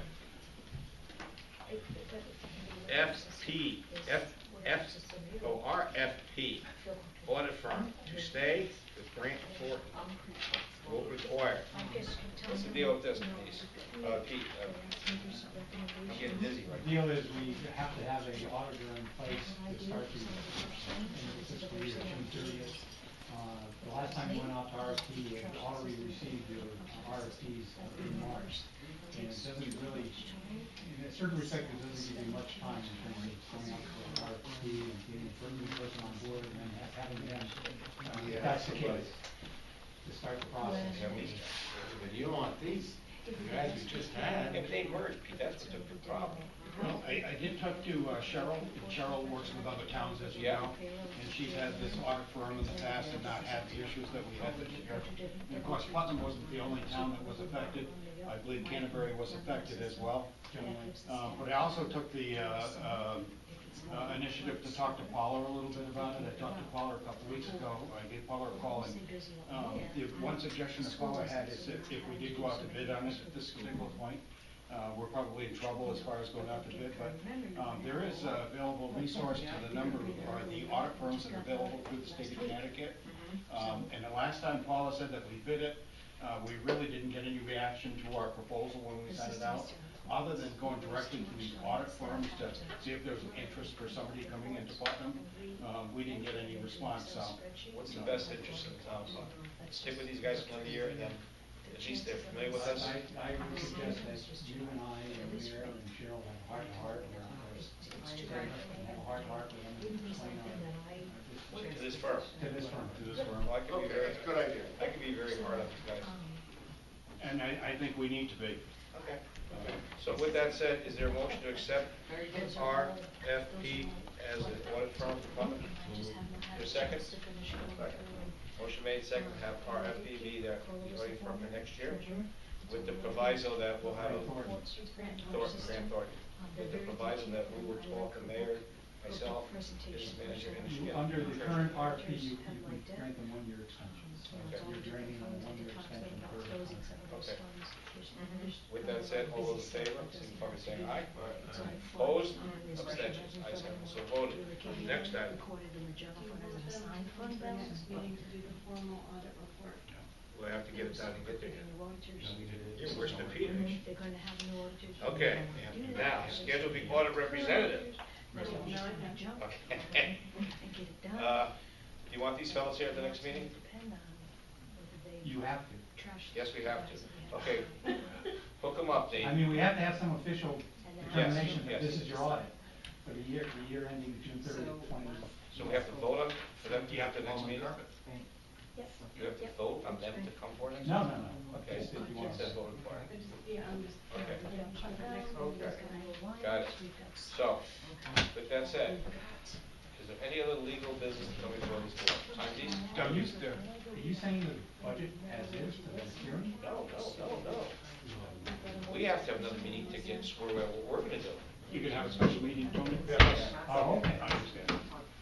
Okay, so is that the calendar? And you need 5 days to get the notice. Is that March? Perfect time. Okay. I'm sorry. Is it 20? We have it this week sometime? Well, Well, Thursday. Thursday's the 28th. Can you make the 28th? Only Thursday. What day is that? Oh, wait, Thursday, come on. Thursday. Yeah, Christian. Okay, Thursday, 28th. Thursday, 28th. You got 5 days there, right? Yeah. That'll give you 5 days? That'll give you time. Okay, there you go. 7 o'clock up here. Yes. All right. Close door, we don't want anybody in here. You're not requiring all the other boards to have their decisions by then. What? No, we don't care about the other boards. We'll call them 29th, tell them, here's what you got. Okay, I see. Then they have to make their changes before. No, it's no select. Board of Finance meeting. Board of Finance. In a couple of days. May 20th. 28th, at what time, Tony? 7 o'clock. So you have to get time to eat. Get cranky. Bring the stickers for it. That commercial. You're going all day Thursday? I'll be going all day Thursday. That's okay, go ahead. I'll talk to you before that. Yeah. This is a hearing. Okay, what else? Any other business come before this board? You want your update on motion? No, Is there a motion to adjourn? Don't even think about it. So moved. All those in favor say aye.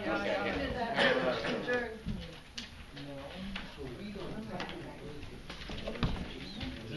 No.